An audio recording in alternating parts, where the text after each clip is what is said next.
வணக்கம். ஆயுத நிகழ்ச்சிக்கு உங்கள் அனைவரையும் அன்போடு வரவேற்கின்றோம். மோடி அரசும் 60 நாட்களும் மிக பிரம்மாண்டமான வெற்றி பெற்று 60 நாட்களை நிறைவு செய்திருக்கிறது நரேந்திர மோடி அரசாங்கம். மிகப்பெரிய எதிர்பார்ப்புகளுக்கு மத்தியில் அமைந்திருக்கக்கூடிய ஆட்சி நரேந்திர மோடியுடைய ஆட்சி. அச்சே தின், அதாவது இனிய நாட்கள் வந்துவிட்டன என்று சொல்லி அமைந்த ஆட்சி. அந்த பாதையில் தான், இனிய நாட்களை உருவாக்கக்கூடிய பாதையில் தான் செல்கிறதா நரேந்திர மோடி அரசாங்கம்? சாதனை, சோதனை, வேதனை, இவற்றில் எவை அதிகம்? இன்றைய ஆயுத எழுத்து நிகழ்ச்சியில் விரிவாக இந்த நிகழ்ச்சியில் அலச விவாதிக்க இருக்கின்றோம். இது சார்ந்த கூடுதல் பின்னணி தகவல்களை எமது சிறப்பு செய்தியாளர் சலீம் தர முதலில் கேட்போம். பாராட்டுக்கள், வருத்தம், சர்ச்சைகள் என்னென்ன அப்படின்னு சொல்லி பார்க்கலாம். முதல்ல பாராட்டுக்கள். சார்க் தலைவர்கள் இந்தியா வந்தது. ஈராக்ல நிறைய இந்திய நர்சுகள் மாட்டிட்டு இருந்தாங்க. இந்திய நர்சுகளை ஈராக்ல இருந்து பத்திரமாக கொண்டு இந்தியா வந்து சேர்த்தது. பிரிக்ஸ் வங்கி என்று ஒன்று உருவாக்கப்பட்டிருக்கிறது. பிரிக்ஸ் வங்கி சைனால என்னதான் அமைய போகுது அப்படின்னு சொல்லி இருந்தாலும் இதனுடைய தலைமை பொறுப்பு இந்தியாவிடம் வந்திருப்பது. அமைச்சர்கள் விரைந்து முடிவெடுப்பது. அது மட்டும் இல்ல, கருப்பு பணத்தை மீட்க சிறப்பு புலனாய்வு குழு அமைத்திருப்பது. பாதுகாப்பு மற்றும் இன்சூரன்ஸ் துறையில் அந்நிய முதலீட்டை 49% உயர்த்தியிருப்பது. இப்பொழுது வருத்தம், சர்ச்சை என்னென்ன அப்படின்னு சொல்லிட்டு பார்க்கலாம். ட்ரெயின் டிக்கெட் விலையை உயர்த்தியிருப்பது. உச்சநீதிமன்ற நியமனம், திரு கோபால் சுப்பிரமணியம் அவர்களுடைய வழக்கு நமக்கு தெரியும். காங்கிரஸ் அரசு நியமித்த கவர்னர்களை மாற்றம், நீக்கம் ஆகிய சர்ச்சைகள். ஹிந்தி மொழிக்கு முன்னுரிமை அளிப்பது. பெண்கள் பாதுகாப்பிற்கு 150 கோடி மட்டுமே ஒதுக்கிவிட்டு குஜராத்ல சர்தார் பட்டேலுக்கு சிலை அமைக்க 200 கோடி ரூபாய் மக்கள் வரி பணத்திலிருந்து ஒதுக்கி இருப்பது. இலங்கை அரசு நடத்திய போர்க்குற்றங்களை விசாரிக்க தயாராக இருக்கும் ஐநா குழுவிற்கு விசா வழங்காமல் இருப்பது. இன்னும் நிறைய பட்டியலிடலாம். சாதனைகளவை, வேதனைகளவை அப்படிங்கிற கேள்விகள் பிரதானமாக எழுந்திருக்க நரேந்திர மோடி அரசாங்கத்துடைய செயல்பாடு இன்றைய விவாத பொருள். இந்த நிகழ்ச்சியில் நம்முடைய பங்கேற்பவர்கள் பாரதிய ஜனதாவுடைய மாநில செயலாளர் திரு KT ராகவன், காங்கிரஸ் கட்சியுடைய மாநில துணைத் தலைவர் திரு ஞானசேகரன், அதே போல மார்க்சிஸ்ட் கம்யூனிஸ்ட் கட்சியை சேர்ந்த சட்டமன்ற உறுப்பினர் திரு பீம்ராவ். மூவரையும் இந்த நிகழ்ச்சிக்கு வரவேற்கின்றோம். எங்களுடைய முதல் கேள்வி திரு ஞானசேகரன். சாதனைகளவை, வேதனைகளவை, சோதனைகளவை, சப்ஜெக்ட் ஒருவருக்கு இது ஒரு விஷயம் சாதனையா படும், மற்றொருவர் அதை வேதனை என்று குறிப்பிடுவார். இதெல்லாம் தாண்டி பாலாரும் தேனாரும் நரேந்திர மோடி ஆட்சியில இந்த 60வது நாள்ல ஓடுதா அப்படின்னா நிச்சயமா இல்லைன்னு சொல்ல முடியும். அது ஓட முடியவும் முடியாது அப்படிங்கிறது நீங்கள் அறிஞ்ச விஷயம். ஆனா இந்த அரசாங்கம் செயல்படக்கூடிய அரசாங்கமா இருக்கு அப்படின்னா மாற்று கருத்து கூறுவீர்களா? நீங்க உங்களுடைய 60வது நாட்கள்ல உத்தரவாதம் கொடுத்த அந்த நிலையில இந்த அரசாங்கம் செயல்படுகிறது என்றால் மாறுபடுவீர்கள்? இது மோடி அவர்கள் தேர்தல் காலத்தில் கொடுத்த அந்த தேர்தல் வாக்குறுதிகளை நிறைவேற்றுவதற்கு அவர் முதலில் நடவடிக்கை எடுத்திருக்கிறாரா என்பதை முதலில் நாம் பார்க்க வேண்டும். இரண்டாவது, நீங்கள் சொன்னது போல பாலாரும் தேனாரும் இவர் பிரதமரான உடனே ஓடி வந்துவிடும் என்றெல்லாம் நினைத்தவர்களுக்கு ஒரு பெரிய ஏமாற்றத்தை இந்த அரசு கொடுத்திருக்கிறது என்பதை நாம் நிச்சயமாக அவருடைய அறிவிப்புகளில் இருந்தும் பட்ஜெட்டில் இருந்தும் நாம் ஈஸியாக தெரிந்து கொள்ள முடியும். அடுத்தபடியாக இவர்கள், எங்களுடைய UPA கவர்மெண்ட் எவ்வளவு இவர்கள் குறை சொல்லி இப்பொழுது ஆட்சிக்கு வந்தார்களோ 10 ஆண்டு காலத்தில் நாங்கள் சம்பாதித்த அந்த எதிர்ப்பலையை, ஆன்டி எஸ்டாப்ளிஷ்மெண்டை இவர்கள் 60 நாட்களிலேயே மோடி அரசு இப்பொழுது சம்பாதித்திருக்கிறது என்றுதான் இப்பொழுது சொல்ல வேண்டும். காரணம், மோடி ஏதோ பெரிதாக அவர் பிரதமரானுடன் எல்லாவற்றையும் சாதித்து விடுவார் என்று நினைத்தவர்களுக்கு இவர் ஒரு பெரிய ஒரு சவுக்கடி தான் கொடுத்திருக்கார். சொல்ல போனா எல்லாத்திலையும் பிரைவேடைசேஷன், ரயில்ல பிரைவேடைசேஷன், அதாவது தனியார் மயத்தை ரயிலிலே கொண்டு வருவதற்கும், அதே போல பொதுத்துறையில பாத்தீங்கன்னா தனியார் பங்களிப்பு கொண்டு போய் சேர்க்கறதுக்கும், அதே போல டிஃபென்ஸ்ல பாத்தீங்கன்னா அதுல கூட தனியார் முதலீடு கொண்டு வர்றதுக்கும், வெளிநாட்டு முதலீடு, இப்படி எல்லாவற்றிலும் ரீசெண்டா பாத்தீங்கன்னா காப்பீட்டு திட்டம் அதுல கொண்டாந்து 49% கொண்டாந்து சேர்த்து. என்ன வியப்பா இருக்குன்னா இது எல்லாமே நீங்க தொடங்கின விஷயங்கள், கொள்கை ரீதியா ஏத்துக்கிட்ட விஷயங்கள், நீங்க ஆரம்பிச்ச விஷயங்கள், இது செயல்பாட்டுக்கு வருது. ஏதோ எல்லாம் தனியார் மயம், நீங்க வருத்தப்படுவது சரியா? எங்களுடைய திட்டங்களை தொடர்றாங்கன்னா சரி, ஆனா தவறா நடக்குது, பிரைவேடைசேஷன் நடக்குது, நீங்கள் வேதனைப்படுறது சரியா?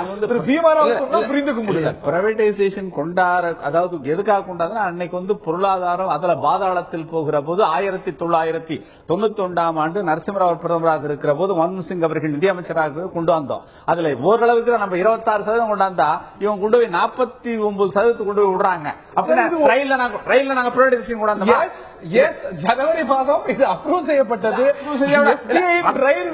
காங்கிரஸ் கட்சியால் முன்மொழியப்பட்டது. சமீபத்தில் ஜனவரியில காமர்ஸ் மினிஸ்ட்ரியோட ஒரு பிரிவு அதுக்கு அப்ரூவல் கொடுக்குது. 100% சொல்லுது வேண்டாம் சொல்லி முன்மொழிஞ்சா கூட மக்களுடைய கருத்தை பார்க்கிற போது அதுக்கு வரவேற்பு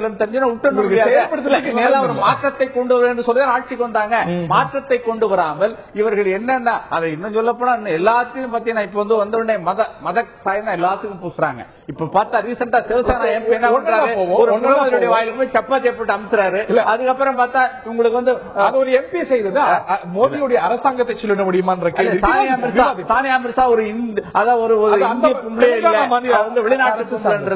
மாதிரி எல்லாவற்றிலும் இவர்கள் மத சாயத்தை பூசி இவர்கள் மத கலவரத்தை தூண்டி அதில் எப்படியாவது ஆட்சியில தொடர்ந்து இருந்து விடலாம் என்று எண்ணுகிறார்களே ஒழிய இவர்கள் உண்மையிலே ஆட்சி செய்வதற்காக வரவில்லை. நான் முதற்கட்ட கருத்தா நான் புரிஞ்சுக்கிறேன். திரு கே.டி. ராகவன் அவர்கள்ட்ட கேட்கிறோம் என்று எஃப்டிஐ இன்சூரன்ஸ், எஃப்டிஐ ரயில்வேஸ் இதெல்லாம் அவர் விமர்சிக்கிறார். அது அந்த ஆட்சி காலத்துல தொடங்கப்பட்ட கொள்கைகள் அப்படிங்கறதுல மாற்று கருத்து இருக்க முடியாது. ஆனால் இந்த விமர்சனங்கள் ஏன் எழுது அப்படின்னா, இன்னைக்கு எதெல்லாம் நீங்க செயல்படுத்துறீங்களோ, எந்தெந்த கொள்கைகள்லாம் விமர்சனத்துக்கு உள்ளாகி இருக்கிறதோ, எந்தெந்த செயல்பாடுகள்லாம் விமர்சனத்துக்கு உள்ளாகி இருக்கிறதோ அவற்றில பெரும்பான்மையானவை கொள்கை ரீதியாகவே நீங்க எதிர்த்து போராடியவை. அதை நீங்க செயல்படுத்தும் பொழுது இந்த விமர்சனம் மேலோங்குகிறது. இல்ல, பொதுவாகவே பாரதிய ஜனதா கட்சியை பொறுத்த வரைக்கும் கவர்மெண்ட் ஷுட் கவர்ன், அவ்வளவுதான். இதுல ஹோட்டல் நடத்துறேன் அது நடத்துறேன் அரசாங்கம் வியாபாரங்களை செய்வதில் எங்களுக்கு உடன்பாடு இல்லை. எஃப்டிஐ டிஃபென்ஸ் என்பது சொல்லப்படுற பாதுகாப்பு துறையில் அந்நிய முதலீடு ஏற்கனவே பாரதிய ஜனதா கட்சி அட்வொகேட் பண்ண விஷயம் தான், இல்லைன்னு சொல்ல முடியாது. நாம எஃப்டிஐ வேண்டானே சொல்லல, அது தெரிஞ்சுக்கோங்க. முதல்ல நாங்க எஃப்டிஐ இன்சூரன்ஸ் 26% மேல உயர்த்தக்கூடாது என்று உறுதியா பாதுகாப்பு. சார் நாங்க என்ன சொல்றோம், இப்ப ஈவன் எஃப்டிஐ ரீட்டைல கூட சொல்றோம், எஃப்டிஐ ரீட்டைல் பாரதிய ஜனதா கட்சி எதிர்த்தது, இப்பவும் எதிர்க்கிறோம். நாம அப்ப என்ன சொல்றோம், இந்திய இந்த சிறு வர்த்தகர் சில்லறை வியாபாரிகளுக்கு எந்தவித பாதுகாப்பும் இல்லாமல் இது போன்ற அந்நிய முதலீடை வரவேற்பது தவறு என்று சொல்லுகின்றோம். அதுக்கான பாதுகாப்பு ஏற்பாடுகள் இருக்கணும். இந்தியாவில் சில்லறை வர்த்தகர்கள் அதுக்கு தயாராக இல்ல, முதல்ல அந்த அளவுக்கு இல்ல. அதே மாதிரி இன்சூரன்ஸ்லயும் அதுதான் சொல்றோம், இன்சூரன்ஸ்லயும் அதுதான் நாங்க சொல்லியிருக்கிறோம். 26% கொடுக்கும் பொழுது சொன்னோம், நாம எதிர்க்கிறோம் சொல்லும் பொழுது நீங்க டைரக்டா கொண்டு வராதீங்கன்னு சொல்றோம். நீங்க சைனாலும் இதே மாதிரி நடந்திருக்குது. ஈவன் எஃப்டிஐ ரீட்டைல கூட சைனா 50% மேலேயே கொண்டு வந்திருக்காங்க. ஆனா உள்நாட்டு இந்த சில்லறை வணிகர்களை பாதுகாப்போடு கொண்டு வந்து அவங்களுக்கு பாதுகாத்துட்டு அப்புறம் கொண்டு வந்தாங்க. எந்தவித பாதுகாப்பே இல்லாம டைரக்டா எஃப்டிஐ எதுலயுமே கொண்டு வராதீங்கன்னு தான் சொல்லிட்டு இருக்கோம். ஆனா எஃப்டிஐக்கு எதிரானவங்க நாங்க அல்ல, அதை புரிஞ்சுக்கோங்க. பல நேரங்களிலே மத்திய அரசாங்கம், கடந்த மத்திய அரசாங்கத்துடைய இது போன்ற பொருளாதார கொள்கைகள் நாங்க சப்போர்ட்டும் பண்ணிருக்கோம், அதை மறுக்கவே முடியாது. எஃப்டிஐ இன்சூரன்ஸ்ல அதையே உறுதியா சொல்றேன்னா 26% மேல அது உயர்த்தக்கூடாது அப்படின்னு யஷ்வந்த் சின்ஹா தலைமையில அமைக்கப்பட்ட கமிட்டி தான் முடிவெடுக்கிறது. அதற்கு மேல 26% மேல உயர்த்துவது அப்படிங்கிறது நியாயமானது அல்ல. இதுதான் இந்த கமிட்டியுடைய பார்வைன்னு சில மாதங்களுக்கு முன்னாடி வரைக்கும் ரீட்ரியேட் செய்து ஆட்சிக்கு வேற நிலைப்பாடு எடுக்கிறீங்க. இல்ல, அதுல கொஞ்சம் நீங்க ஃபுல்லாவே படிங்க. எஃப்டிஐ இன்சூரன்ஸ் நாங்க ரொம்ப ஜாகிரதையா அணுகணுங்க தான் முதல்ல இருந்து எங்களுடைய பாயிண்ட். இப்ப இல்லங்க, இது முதல்ல எஃப்டிஐ 26% கொடுக்கும் பொழுது கூட நம்முடைய இந்தியாவில் இருக்கிற இன்சூரன்ஸ் கம்பெனிஸ், இன்சூரன்ஸ் திட்டங்களை பாதிக்கிற அளவுக்கு இருக்குது. அது பாதிக்காத அளவு கொண்டு வரணுங்கிறது தான் என்னுடைய, அது ரொம்ப கான்சியஸா செய்ய வேண்டிய விஷயம் நாங்க ஏற்கனவே சொல்லியிருக்கோம். அதனால அதற்கான அந்த ஆபத்துகளை உணர்ந்து நடவடிக்கை எடுக்கணுங்கிறத நாங்க சொல்லிட்டு இருக்கோம். 40% பாதிக்காது சொல்லுங்க எனக்கு.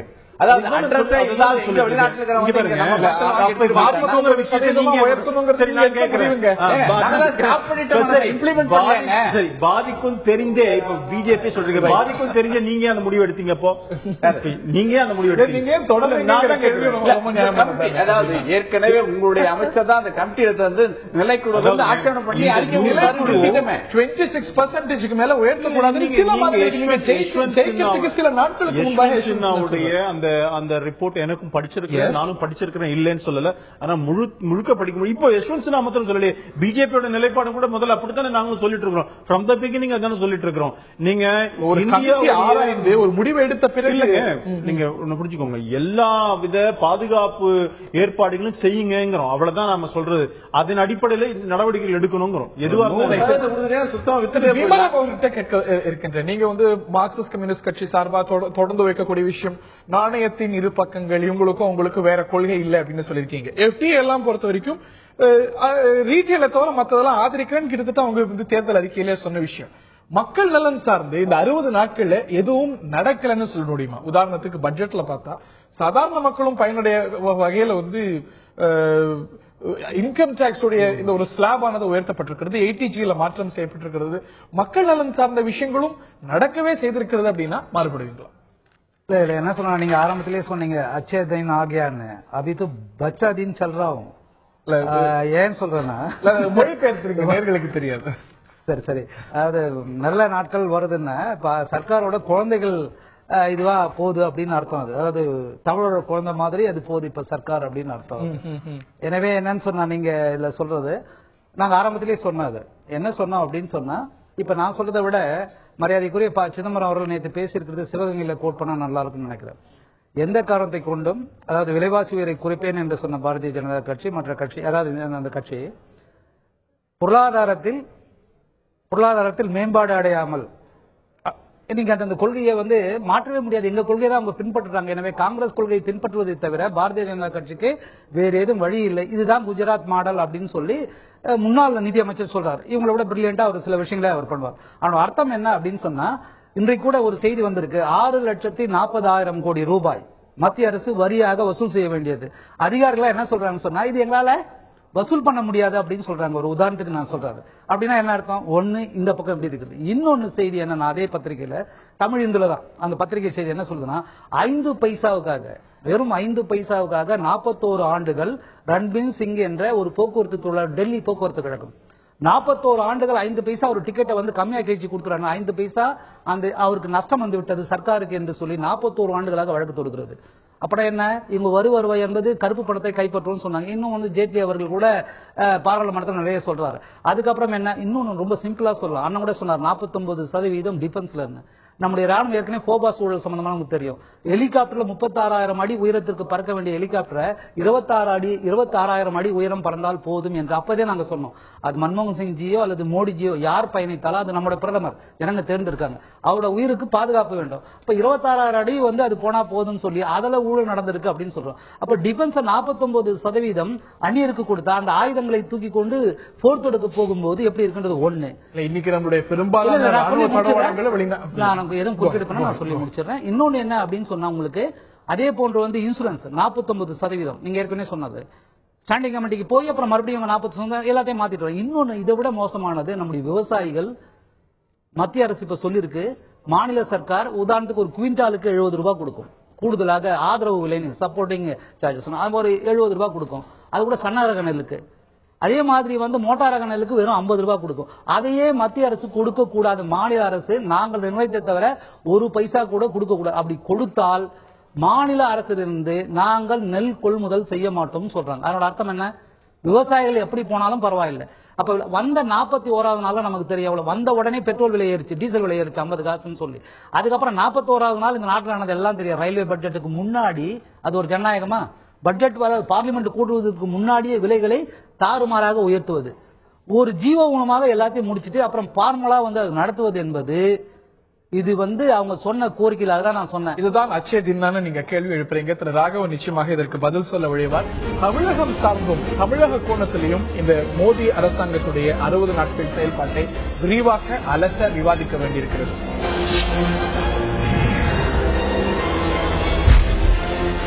மோடி அரசும் 60 நாட்களும் 60 நாட்களை நிறைவே செய்திருக்கிறது மோடி அரசாங்கம். சாதனை, வேதனை, சோதனை இவற்றில் எவை அதிகம் என்பதை இன்றைய ஆயுத எழுத்து நிகழ்ச்சியில் விரிவாக பார்த்து வருகின்றோம். இது பல விஷயங்களை நம்ம அணுக வேண்டியிருக்கிறதுனால let's just be as specific as possible.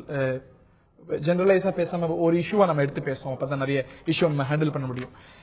கச்சத்தீவோ இல்லாட்டி மீன்வள அமைச்சகமோ இலங்கை மீதான கடுமையான நிலைப்பாடோ இதுல தேர்தலுக்கு முன்னாடி நீங்க சொன்னதும் உங்களுடைய இன்றைய செயல்பாட்டுக்கும் நீங்க கடைபிடிக்கிற கொள்கைக்கும் நிச்சயமா பெரிய வேறுபாடு இருக்கிறது.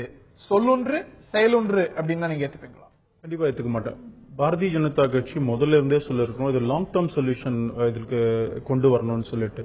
அதாவது ஷார்ட் டேர்ம் இன்னைக்கு அரெஸ்ட் பண்றாங்க, அவங்களை ரிலீஸ் பண்றோம், ஓகே, இதெல்லாம் ஷார்ட் டேர்ம். இன்னைக்கு மீனவர்கள் பிடிக்கிறாங்க கொண்டு வர. இதுக்கு நிரந்தர தீர்வு என்ன? அதற்காக அந்த பாதையை நோக்கித்தான் எங்களுடைய பயணம் தொடர்ந்து கொண்டிருக்கிறது. இதற்காக மத்திய அமைச்சர், வெளியுறவுத்துறை அமைச்சர் ஒரு ஒரு மீட்டிங் போட்டாங்க. டிஃபென்ஸ் சீஃப்ஸ் வந்தாங்க, நேவல் சீஃப் வந்தார். எங்களுடைய மாநில தலைவர் மத்திய அமைச்சர் பொன் ராதாகிருஷ்ணன் அவர்கள் கூட அதுல கூட்டத்தில் கலந்துட்டாங்க.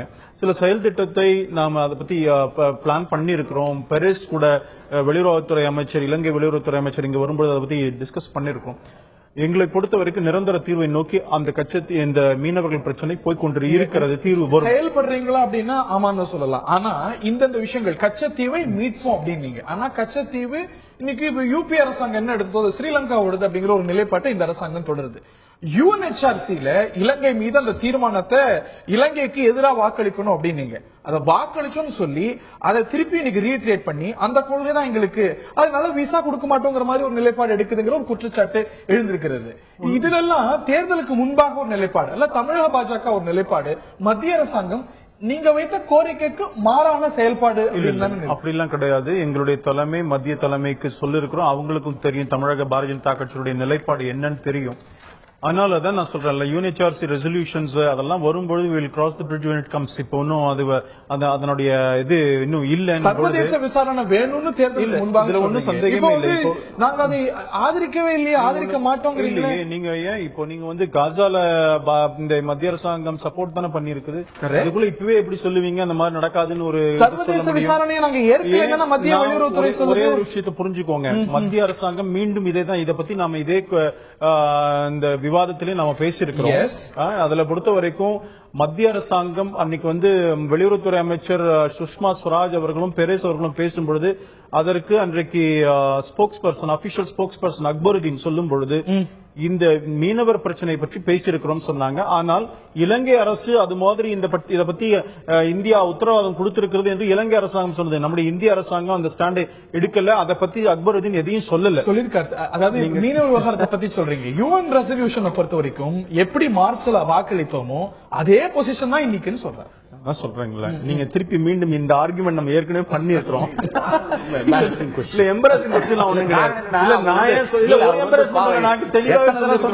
நீங்க எத்தனை தடவை கேட்டாலும் நான் சொல்றேன்ல, இந்திய அரசாங்கம் அந்த நிலைப்பாடு இருக்கு. நீங்க இப்ப தமிழக அரசாங்கத்துல குறிப்பா முதலமைச்சர் கூட ஒரு கடிதம் எழுதியிருக்கிறாங்க, அந்த அமெரிக்காவுடைய அவங்களுக்கு விசா தரணும்னு சொல்லிட்டு. நான் என்ன கேட்கிறேன், அமெரிக்காவோட நிலைப்பாடு என்னன்னு முதல்ல பாப்போங்க. அமெரிக்கா கான்ட்ரடிக்டரி ஸ்டாண்ட் பல நேரங்கள் எடுக்கிறாங்க. ஈவன் இந்த காசா விஷயத்துல இஸ்ரேல் கூட தான் இருந்தாங்க.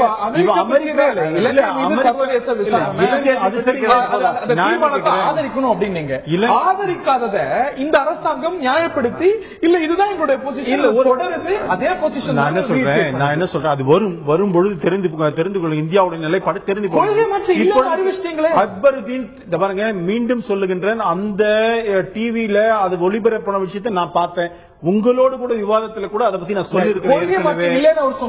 வெளியுறவுத்துறை மீனவர் இலங்கை தமிழ் மீனவர்களை பற்றி தான் பேச்சுவார்த்தை நடந்தது என்பதைத்தான் அவர் உறுதியாக சொன்னார். ஐநா விசாரணை பொறுத்த வரைக்கும் இலங்கை தமிழர்களை பற்றி விவாதம் அக்பருதீன் சொல்லல சொல்லிருக்காரு சார். பாருங்க, நான் அதையே அன்றைக்கு சொல்லியிருக்கேன். No change in our position on what we stand in terms of our approach to human rights issue in Sri Lanka. எங்களுடைய நிலைப்பாட்டில் மாற்றம் இல்லை. UNHRC-ல இலங்கை அந்த இதில் அப்ஸ்டெயின் பண்ணோம். இதை இலங்கை சொல்லியது சார். நான் இதுதான் அன்னைக்கே நீங்க கேட்டீங்க. திருப்பி I'm quoting only Akbaruddin. Let me clarify.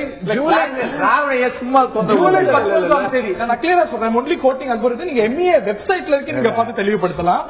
July 11 2014 இந்த விசா விவகாரம் எல்லாம் பற்றியும் அதே போல UNHRC-ல ஒரு நிலைப்பாடு, நீங்க இந்த சர்வதேச விசாரணை ஆதரிக்க மாட்டீங்கிற ஒரு நிலைப்பாடு இருக்கும் பொழுது என்ன சொல்றார்? As regards as what you are saying on the outcome of the UN resolution, you are aware we abstained on the resolution.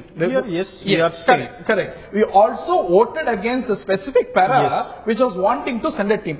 சர்வதேச விசாரணைக்கு உத்தரவிடக்கூடிய பேராக்கு எதிராக நம்ம இது பண்ணோம். அதற்கு பிறகு என்ன சொல்றோம், இதெல்லாம் நாங்க தெளிவா பண்ணிட்டோம். So we have explained it in great strength.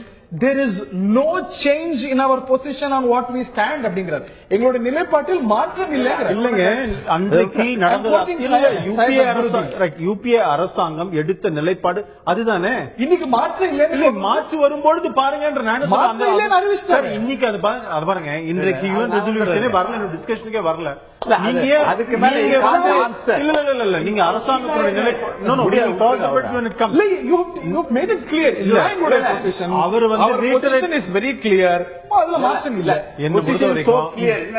அவர் பிஜேபிக்கு இரட்டை வேடம், தேர்தலில் வாக்கு வாங்குவதற்காக அவர்கள் அப்பொழுது என்ன நடந்ததோ பிறகு கம்ப்ளீட்டா மட்டும் இல்ல, தமிழ்நாட்டில் இன்றைய தமிழகத்தினுடைய முதலமைச்சரா இருந்தாலும் சரி, அல்லது இங்க தமிழ் ஆர்வலர்கள், அதே போல தமிழுக்காக உயிர் கொடுக்க தங்க இருக்க தமிழ் தமிழ் சொல்லிட்டு இருக்கிற அத்தனை பேரும் இன்னைக்கு வாய் மூடி மௌனியா இருக்காங்க. காரணம் என்னன்னா, இன்னைக்கு இவங்க கோர்ட்ல அபிடவிட் போடுறது கூட என்ன சொல்றாங்க, கம்ப்ளீட்டா முன்ன கச்சத்தீவு நமக்கு சம்பந்தமே இல்லைன்னா இப்போ முதல்ல மத்திய அரசாங்க நிலைப்பாடு எடுக்கும் பொழுது ஜி.கே. வாசன் உட்பட மத்திய அமைச்சர்கள் என்ன நிலைப்பாடு எடுத்தார்கள் அப்படிங்கும்போது அது கேள்வி எழுது. இதை தாண்டி என்னுடைய கேள்வி டேக் மை கொஸ்டின் என்ன சொல்றேன். ஆனாலும் கூட மோடியினுடைய ஸ்டாண்டர்ட், மோடி என்ன தெரியுமா சொன்னாரு, தேர்தல் நேரத்தில் ஏதாவது கச்சத்தீவுல மட்டும் இல்ல இலங்கை வரைக்கும் மீன் பிடிக்கலாம் போயின்ற சொன்னதுதான் அப்படி சொன்ன மோடி இன்னைக்கு ஏன் கச்சத்தீவு சம்பந்தமே இல்லைன்னு ஏன் அப்டேட் போடுறாங்க. அது மட்டும் இல்ல, இன்னைக்கு ஒன்னொருத்துல மாத்திக்கிட்டாங்க. தமிழ்நாட்டில் இருக்கக்கூடிய அரசியல் கட்சிகள் எல்லாமே சட்டமன்றத்தில் ஒரு மனதாக இன்க்ளூடிங் காங்கிரஸ் ஒரு ரெசல்யூஷன் மூவ் பண்ணி சென்ட்ரல் கவர்மெண்ட்டுக்கு அனுப்பிச்சோம். என்னன்னு சொன்னா ராஜபக்சே மீது நடவடிக்கை எடுக்கணும். காரணம் என்னன்னா, ஒரு நிமிஷம், போர் குற்றங்கள் நடந்திருக்குது என்பதும் மிகப்பெரிய படுகொலைகள் நடந்திருக்குது என்பது எல்லாருக்கும் தெரிஞ்ச விஷயம். எனவே ஒரு சர்வதேச விசாரணை அது இது ஒப்புக்கொள்ள வேண்டும், இலங்கை ஸ்ரீலங்கா ஒப்புக்கொள்ள வேண்டும் அப்படின்னு சொல்றோம். மார்க்சிஸ்ட் கம்யூனிஸ்ட் கட்சியோட மத்திய தலைமைக்கு இதே நிலைப்பாடு தான். ஆமா, அதே நிலைப்பாடு. என்ன நாங்க சொல்றோம்னு சொன்னா, மன்னார் வளைகுடா வரைக்கும் சென்று மீனவர்கள் மீன் பிடிக்கக்கூடிய உரிமை வேண்டும் சொல்றோம். மன்னார் வளைகுடா வரைக்கும் பாரம்பரிய உரிமை, அதுதான் பாரம்பரிய உரிமை. அதை விட்டுட்டு இப்ப என்ன வலைகளை காய வைப்பது மட்டும் இருக்கட்டும். ஆனா இஷ்யூ என்னன்னா, இப்ப ராகவன் சார் சொல்லும்போது அவர் பிரீதா ஏன்னு கேட்டா வேற மாத்தி சொல்ல முடியாது. அவர் பாவம், அவரை போட்டு நீங்க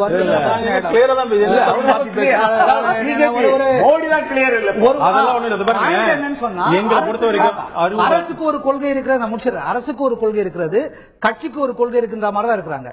காரணம் என்னன்னு சொன்னா, இப்ப அவர் சொல்லும்போது ஆரம்பிச்சார், அமெரிக்கா தன்னுடைய நிலைப்பாடை அறிவிக்க வேண்டும் சொல்லி.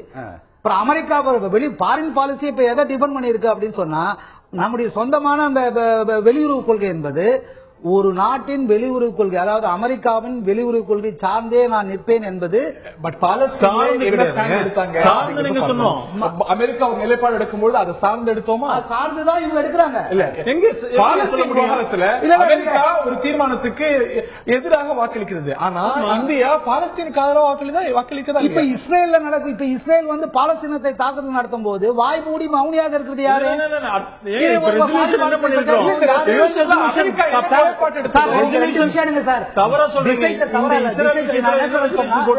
ஸ்ரீலங்கா இஷ்யூல எதை வேணாலும் பேசலாம். மோடிஜி மீனம்பாக்கத்தில் நடந்த கூட்டத்திலேயே நான் அதெல்லாம் கேட்டிருக்கோம். அதெல்லாம் ரிமைண்ட் பண்ணி நம்ம பார்க்கணும்னு சொல்றோம். ஏன்னு கேட்டா, நான் வாக்கை பெற்று ஆட்சி அமைப்பதற்கு சென்று விட்டால், ஆட்சி கட்டில் நான் அமர்ந்து விட்டால், நான் சொன்னதை செய்ய மாட்டேன் என்று அடம் பிடிக்கக்கூடிய ஒன்று. நாங்கள் ஆரம்பத்திலிருந்து சொல்றோம், மார்க்சிஸ்ட் கட்சி பஞ்சசீல கொள்கை, நேரு வகுத்து கொடுத்த பஞ்சசீல கொள்கைகளை பின்பற்ற வேண்டும்.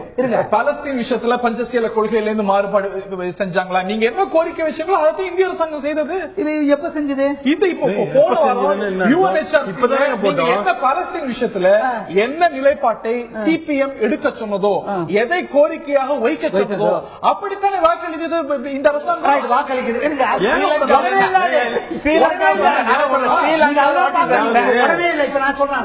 நீங்க அது மாதிரி தாக்குதல், காசா இது தாக்குதல் நடக்கும் போது இப்ப மட்டும் இல்ல, பாலஸ்தீன் எப்படி நடக்குதுன்னு உங்களுக்கு தெரியும். யாசர் அராபத் கால உங்களுக்கு தெரியும் எப்படி. இருங்க, அப்போது நீங்க டிஃபரன்ஷியேட் பண்ணி பார்க்கணும். ஏதோ இப்ப இருக்கக்கூடிய சூழ்நிலைக்கு ஏற்ற மாதிரி ஒரு அரசு கொள்கை நாளைக்கே இடதுசாரிகள் அல்லது மதசார்பு வழி போனது நீங்க தான் இதுக்கு கொஞ்ச நேரத்துக்கு முன்னாடி சொன்னாங்க வழி போனாங்க. காசா விஷயத்தில் சரி, நான் இப்போ ஸ்ட்ரைட்டா கேட்டேன், பாரதிய ஜனதா கட்சியோட கொள்கை அறிக்கை என்னங்க? இப்ப சொல்லுங்க. நான் சொல்றது 1920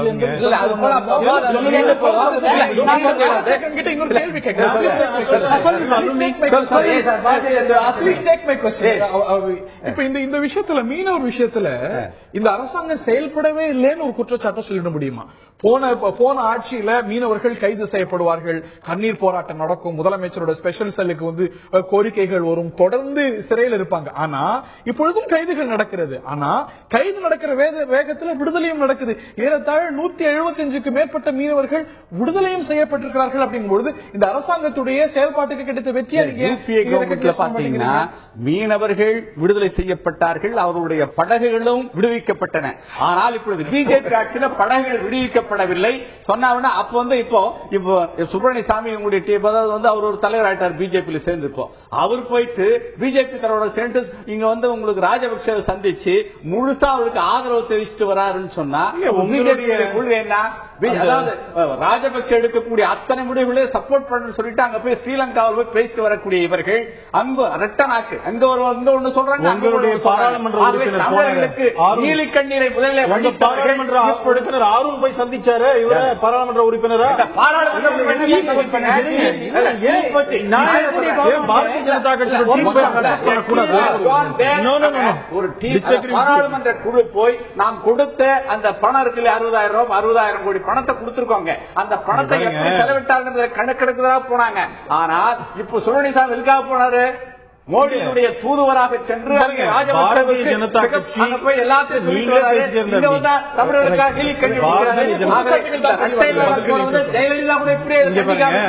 பாரதிய ஜனதா கட்சி டீம் போனது உண்மைதான். அங்க கிரவுண்ட் அதுக்கு அசஸ் பண்றதுக்காக போக கூடாதுன்னு ஒண்ணும் கிடையாது. இவர்கள் எல்லாம் JM-R1 கனிமொழி எல்லாம் போயிட்டு வந்தாங்க. நீங்க சரியா சொன்னீங்க. கொஞ்சம் பேச விடுங்க சார். நீங்க சரியா சொன்னீங்க. 249 மீனவர்கள் விடுதலை செய்யப்பட்டிருக்கிறார்கள். எஸ், சில பேருடைய வலைகள் இன்னும் கூட அந்த படகுகள் இருக்கிறது இல்லை, மறுப்பதற்கு இல்லை. நான் தான் சொல்றேன் 74 ஆரம்பிச்சு 40 வருஷமா இந்த மீனவர்கள் பிரச்சனையை, கச்சத்தீவு பிரச்சனையை குழப்பினது காங்கிரஸ். இன்றைக்கு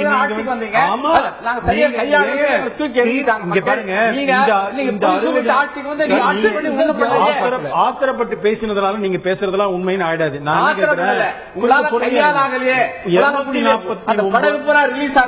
249 மீனவர்கள் இந்த 40-45 நாள்ல விடுதலை செய்யப்பட்டிருக்கிறார்கள். 24 மணி நேரத்தில் விடுதலை செய்யப்பட்டது போய் இப்ப சில மணி நேரத்தில் விடுதலை செய்ய இதெல்லாம் ஒரு பாசிட்டிவ்ஸ். நாங்க என்ன சொல்றோம், ஒரே நாள்ல எல்லாத்தையும் தீர்த்துரும் சொல்லல. மாற்றம் என்ன அப்படிங்கறதுதான் கேள்வி. நீங்க அறிவு டிவைடட் ஹவுஸ். நீங்க தமிழ்நாடு பாஜக ராஜபக்சே போர்க்குற்றம் செய்தார்னு சொல்ல, சுப்பிரமணியன் சுவாமி, சேஷாத்ரிச்சாரி எல்லாம் பிஜேபியோட ரெப்ரசன்டேட்டிவ்ஸ் என்று அழைக்கப்படக்கூடிய சூழ்நிலையில அவர்கள் போய் இலங்கை அரசாங்கத்துக்கு நிலைப்பாட்டு எடுக்கிறீங்களா? ஒவ்வொரு நிலைப்பாடு கிடையாது. நான் ஏற்றுக்கொள்ள நான் ஸ்ட்ராங்கா அப்டேட் பண்றேன். ஒரு நாளும் பாரதிய ஜனதா கட்சி நீங்க ப்ரூவ் பண்ணணும். பாரதிய ஜனதா கட்சி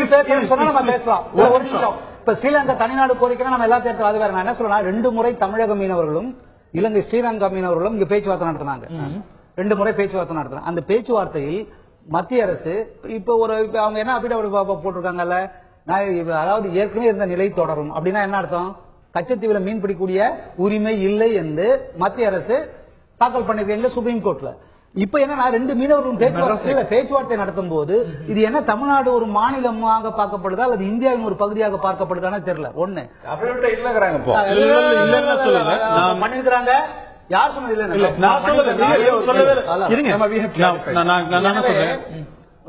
இஷ்யூ என்ன பேசுறேன்னா, ஸ்ரீலங்காவில் இருக்கக்கூடிய மீனவர்கள், அங்க இருக்கக்கூடிய மீனவர்களும் இந்தியாவில் இருக்கக்கூடிய நம்முடைய தமிழக மீனவர்களும் இணைந்து பாக் கலசந்தையில் மீன் பிடிப்பதற்கு உரிமையும் காட்டுவதும் தேவை. மீன் அதுக்கு தெரியாத எல்லைக்கோடு.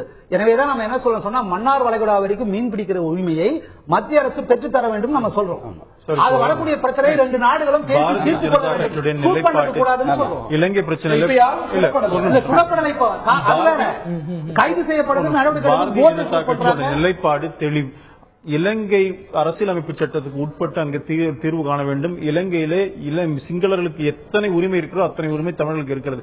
எங்களோட நிலைப்பாடு. இவர் சொன்ன மாதிரி தமிழ்நாடு பிஜேபி இன்னைக்கோ தனி எழுத்தை பத்தி நாங்க பேசினது கிடையாது. தவறான அது தவறான அப்சர்வேஷன் வருது. அது மாற்றிக்கொள்ளலாம். இன்னொரு விஷயம், நீங்க சும்மா பேசாதீங்க. தனி இடம் என்ற ஒரு நிலை ஏற்படாமல் இருப்பது அவர் கையில தான் இருக்கு சொல்லிருக்கிறோம். எஸ் சொல்லு. யஷ்வந்த் சின்ஹா இங்க சென்னையில வரும்போது பிஜேபி கூட்டத்தில் அதை சொல்லிருக்கிறார். மறுக்கல. தமிழ்நாடு நாங்கள் தானே பேசிட்டு இருக்கோம். தமிழ்நாடு தலைமையும் தான் ஒரு நாளும் அப்படி சொன்னதில்லை. இன்னொரு விஷயம், அபிடவிட் போட்டதை பத்தி அங்க கன்ஃபியூஷன் வந்தது உண்மை. அதுல முதலமைச்சர் அதை பத்தி தமிழக முதலமைச்சர் ரைஸ் பண்ணாரு, அப்செக்ஷன் ரைஸ் பண்ணாரு. எங்களுடைய அகில இந்திய பொதுச் செயலாளர் திரு முரளிதர் ராவ் இந்த அபிடவிட் ரீவிசிட் பண்ணணும்னு சொல்லியிருந்தோம். ஏன்னு சொன்னால் ஏற்கனவே டிராஃப்ட் பேட்டியே ராஜா சொன்னாரா இல்லையாங்க? கேள்விக்கு என்ன பதில் ராஜா வந்து affidavit has not been filed அடிச்சு சொல்லிட்டு இருந்தாங்க. Affidavit has been filed by your government. பாருங்க, it has been clarified later. அதுக்கு எங்களுடைய அகில இந்திய பொதுச் செயலாளர் முரளிதர் ராவ்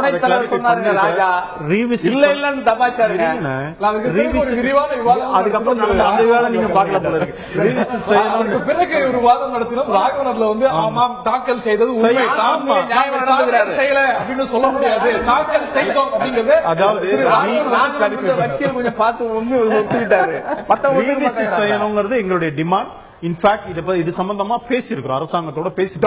சுப்பிரமணியன் சுவாமி, திரு சேஷாத்ரிச்சாரி உள்ளிட்டோர் இலங்கை தமிழர் விவகாரத்தில் எடுப்பது உங்க அரசாங்கத்துடைய நிலைப்பாடா? திரு பொன் ராதாகிருஷ்ணன், இலகணேசன், ராகவன் போன்றோர் எடுப்பது பாஜகவுடைய நிலைப்பாடு? பாரதிய ஜனதா கட்சி, அதாவது ராகவன் என்ன சொல்றாரு, பொன் ராதாகிருஷ்ணன் என்கிறவர் எங்களுடைய மாநில தலைவர். அவர் சொல்றாரு, நான் இதை பத்தி ஏற்கனவே நீங்க கேட்டிருக்கீங்க. எங்களை பொறுத்தவரை நீங்க சென்னையில இந்தியாவில் வரும்போது கூட மோடி கூட ராஜபக்சே சந்திச்சாரு. இந்தியாவோட ஃபாரின் செக்ரட்டரி ராஜபக்சே சந்திச்சாரு. உங்களுடைய நீங்க இருக்கும்போது ஜெயமாரும் ராஜபக்சே சந்திச்சாரு. பாரதிய ஜனதா கட்சியுடைய பிரதிநிதிகள் சந்தித்தார்கள். பத்திரிகையில வந்தது. ஆனால் அரசாங்கமோ பாரதிய ஜனதா கட்சி எடுக்கின்ற நிலைப்பாட்டை பாருங்க தான் நான் சொல்றேன். இப்ப நான் என்ன பேசுறேங்கிற நிலைப்பாடு தான் முக்கியம்.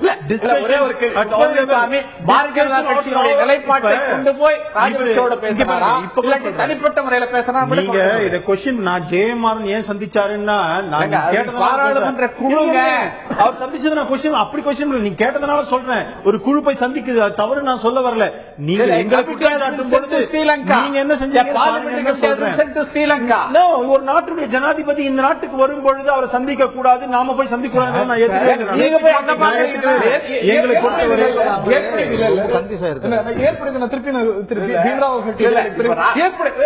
ஒரே ஒரு கேள்வி, ராகுல் கன்ஃபியூஸ் ஆயிட்டு இருக்காரு. அதாவது இப்ப வந்து பாத்தீங்கன்னா சுப்பிரமணிய சாமியும் சேஷா இவங்க பாஜக பிரதிநிதிகளா சந்தித்தாங்க. என்ன மாற்றம் இப்ப பிஜேபி கொள்கை பேசிட்டு வந்தாங்களா? பிஜேபியோட கொள்கை சொன்னா என்ன தப்பு இருக்குது?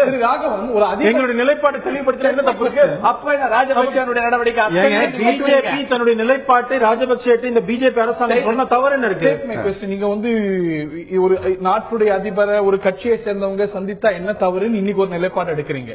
ஆனா காமன்வெல்த் மாநாட்டுக்கு இந்திய பிரதமர் போகக்கூடாது, வெளியுறவுத்துறை அமைச்சர் போகக்கூடாது, பேசக்கூடாது, கொள்ளக்கூடாது, வைக்கக்கூடாதுன்னு சொல்லிட்டு இன்னைக்கு வேற நிலைப்பாடு எடுக்கும்போது இந்த கேள்வி நியாயமா உங்களுக்கு படலையா? நிச்சயமா நியாயமான கேள்விதான் நான் கேட்கறது. ஏன்னு சொன்னா இங்க ரெண்டு விஷயத்தையும் பார்க்கணும்.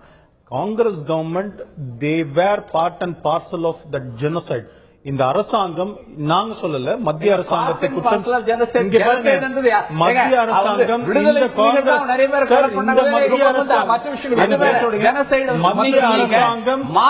ராஜபக்சே அரசாங்கம் இந்தியாவுடைய ஆதரவு இல்லாமல், துணை இல்லாமல் இந்த உள்நாட்டு போரில் நாங்கள் வெற்றி பெற்றிருக்க மாட்டோம் சொன்னது கோத்தபய ராஜபக்சே. இந்த நாள் அங்க தமிழர்கள் கொல்லப்பட்டதற்கு இந்திய அரசாங்கம் காரணமாக இருந்தது. நீங்க மன்மோகன் சிங், நரேந்திர மோடி ஒன்னா நோ சேஞ்ச். ஆனால் ஒரு விஷயத்துல ஒரு இடத்துல எப்படி சேஞ்ச்னா, இவர்கள் தமிழக நலனுக்கு எதிராக செயல்பட்டார்கள். பாரதிய ஜனதா கட்சி அங்கே தமிழர்களுடைய நலனை மீட்டெடுக்க வேண்டும், அவர்களுக்கு உரிமைகள் பெற்றுத்தர வேண்டும் என்பதில் இந்த அரசாங்கம் கண்ணும் கருத்தமாக இருக்கும். 60 நாட்கள் இந்த விமர்சனம் வந்திருக்கிறது. போக போக இவர்கள் சொல்லக்கூடிய தமிழர்களுக்கு சார்ந்த தமிழர் நலன் சார்ந்த ரிசல்ட்ஸும் கிடைக்கப்பெறுமா பொறுத்திருந்து பார்க்க வேண்டும். இது மட்டுமல்லாது மேலும் பல விஷயங்கள் எழுந்திருக்கின்றன. குறிப்பாக விலைவாசி உயர்வு சார்ந்த ஒரு குற்றச்சாட்டை எதிர்க்கட்சிகள், இதுதான் இனிய நாட்களா, தக்காளி விலை உயர்ந்திருக்கிறது, வெங்காய விலை உயர்ந்திருக்கிறது, இதுதான் நீங்கள் சொன்ன அச்சேதி இனிய நாட்களா என்று கேட்கிறார்கள். அந்த விமர்சனம் நியாயமானதுதானா? இந்த சவாலை எப்படி எதிர்கொள்ளும் மோடியின் அரசாங்கம்? மோடியும் 60 நாட்களும், மோடி அரசாங்கம் 60 நாட்களை நிறைவு செய்திருக்கக்கூடிய சூழ்நிலையில் அச்சேதின் அந்த இனிய நாட்கள் வருகின்றன என்று சொன்ன பாதையில் தான் செல்கிறதா? இந்த கேள்வி இந்த நிகழ்ச்சியில் பிரதானமாக முன்மொழிகின்றோம். நான் திரு பீம்ராவ் அவர்கள்ட்ட நான் கேட்க வரும்போது அதுதான், இன்ஃபிளேஷனை கட்டுப்படுத்துவது அப்படிங்கிறது இந்த அரசாங்கத்துடைய பிரையாரிட்டி என்று சொல்லி வந்தது. இன்னைக்கு கம்ப்ளீட்டா கட்டுக்குள்ள வந்ததா அப்படின்னா நமக்கு தெரியல. ஆனாலும் கூட அதற்கான நடவடிக்கை எடுக்கப்படல என்று சொல்வீர்களாம். இன்னைக்கு ஜூன் மாசத்தை எடுத்துக்கிட்டாலும் கூட இன்ஃபிளேஷன் ஒரு 30 மாசத்துக்கு இல்லாத அளவுக்கு குறைந்திருக்கிறது. இப்ப வெங்காயம் தக்காளி விலை உயர்ந்திருக்கிறது வேற விஷயம். Price stabilization fund, national food grid, இந்த மாதிரியான திட்டங்களை நோக்கி அரசாங்கம் போகும்போது அந்த நடவடிக்கையை எடுக்கல என்று இந்த அரசாங்கத்துடைய இன்டெகிரிட்டி நம்ம கேள்வி கேட்க முடியும். பணவீக்கம் குறைஞ்சாதான் உங்களுக்கு தெரியும் விலைவாசிகள் குறையும் என்பது பொருளாதாரத்தில் வருது. ஆனா பணவீக்கம் குறையும் போது நீங்க சொன்ன மாதிரி தக்காளி விலை வெங்காயம் விலை உயர்ந்திருக்குது அப்படின்னு சொல்றோம். அப்ப இந்த கமாடிட்டிஸோட இதெல்லாம் கண்ட்ரோல் பண்ணோம் அப்படின்னு சொன்னா சென்ட்ரல் கவர்மெண்ட் தான் அது முக்கியமான அதுக்கான இருக்கு. அதற்கு நான் ஆரம்பத்திலே சொன்ன மாதிரி வரி வருவாய் என்பது கூடுதலாக அதுக்கு வேணும். அதனால அவங்க என்ன பண்றாங்க அப்படின்னு சொன்னா அதுக்கு 2 விஷயம் தான் இருக்கு. ஒன்னு, அரசோட வருவாய் உயர்வதற்கு ஒன்னு வரிகளை உயர்த்தணும். அதுதான் மீண்டும் டேமேஜ் ஆகும்னு நினைக்கிறாங்க. இல்லைன்னா சொத்துக்களை விற்க வேண்டும். ஏற்கனவே பாரதிய ஜனதா கட்சிக்கு ஒன்றும் புது சொல்ல, அரசாங்கத்தின் சொத்துக்களை விற்பதற்கென்றே அருண் சோரி என்ற ஒரு மினிஸ்டர் நியமித்த, உலகத்திலேயே சொத்துக்களை விற்பதற்கு நியமித்த ஒரே அரசு முந்தைய பாரதிய ஜனதா கட்சி அரசு. ஏன்னா இப்ப சொத்துக்களை விற்பதோட நோக்கம் தான். இப்ப ஷேர்ல என்ன பண்றாங்கன்னா, நான் ஏற்கனவே சொன்ன மாதிரி டிஃபென்ஸ்ல 49%, இன்சூரன்ஸ் இதுல 49%, இந்த மாதிரி அவங்க கொடுக்குறாங்க. இது ஒண்ணு. நாம இதை முற்றிலும் நாம தவறு அப்படின்னு சொல்றோம். இன்னொன்னு என்னன்னு சொன்னா, இன்னொரு வகையில கருப்பு பணத்தை கைப்பற்றுவாங்க. நான் சொன்னேன், கருப்பு பணத்தை முன்னாடி காங்கிரஸ் இருக்கும்போது 50 லட்சம் கோடி அப்படின்னு சொன்னாங்க. அது படிப்படியா இப்போதைய நம்முடைய மாண்புமிகு ஜனாதிபதி அவர்கள் பைனான்ஸ் மினிஸ்டரா இருக்கும்போது வெறும் 20,000 கோடி ரூபாய் அப்படின்னு சொன்னாங்க. அப்ப 50 லட்சம் கோடி ரூபாய் எங்க இருக்கு? இப்ப 20,000 கோடி ரூபாய் இருக்கு. இப்ப அவங்க சொல்லும் போது என்ன நிக்கும் அப்படின்னு சொல்லாது. அப்ப கருப்பு பணத்தை கைப்பற்றுவதில் பாரதிய ஜனதா கட்சி, மோடிஜி அரசோட நிலைப்பாடு என்ன, எவ்வளவு நாட்கள் அதுக்கு எடுக்கும் அப்படின்னு சொன்னா அதுக்கான ஒரு எஸ்ஐடி அமைக்கப்பட்டிருக்கு. 60 நாட்கள் ரொம்ப அதீதமா எதிர்பார்க்கிறோம். அவங்க சொன்னது நீங்க பிரச்சாரத்தின் பார்த்தா நான் வந்த உடனே விலைவாசியை கட்டுப்படுத்தி விடுவேன், கருப்பு பணத்தை ஒரே நாளில் கொண்டு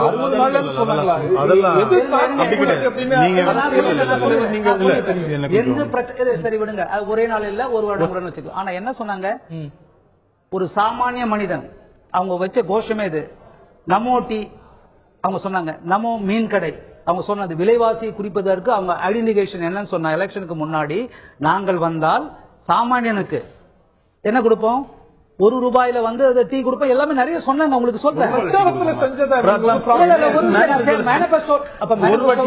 ஒரு விஷயம் மேனிபெஸ்டோ சொல்ல, நான் என்ன சொல்றேன்னா, சாதாரண மக்கள், நீங்க ஏன் ரொம்ப லோவா சொல்றேன்னா, சாதாரண மக்களை கவர்வதற்கு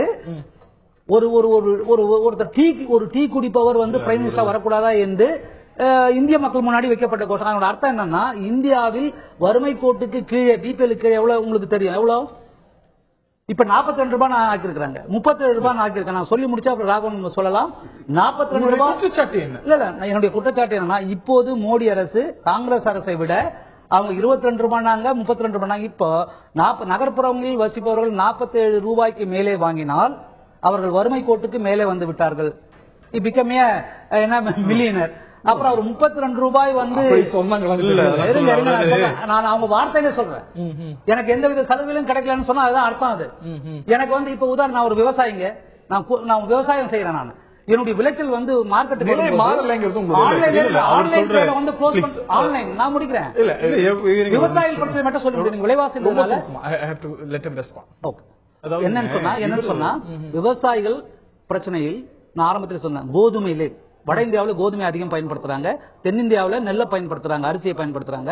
அதற்கு ஆதரவு விலை கூட கொடுக்க கூடாது என்று சொல்லக்கூடிய இந்த அரசு ஒரு அரசா?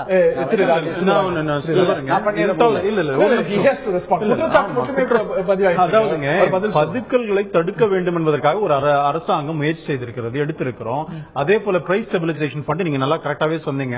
அதாவது பிரைஸ் வந்து விலைவாசியை கட்டுப்படுத்த வேண்டும் என்பதற்காக எடுத்த முயற்சியின் காரணமாக தான் கடந்த 30 மாதங்கள் இல்லாத இன்ஃபிளேஷன் கம்மியா இருக்கு. போன வாரம் அந்த ரிப்போர்ட் நம்ம பார்த்து செய்தி. இன்னொன்னு சகோதரர் சொல்றாரு, அதாவது அந்த போனஸ் இன்னைக்கு கூட பத்திரிகையில வந்து தமிழ்நாட்டில் சில தலைவர்கள் அதை எதிர்த்து இருக்காங்க.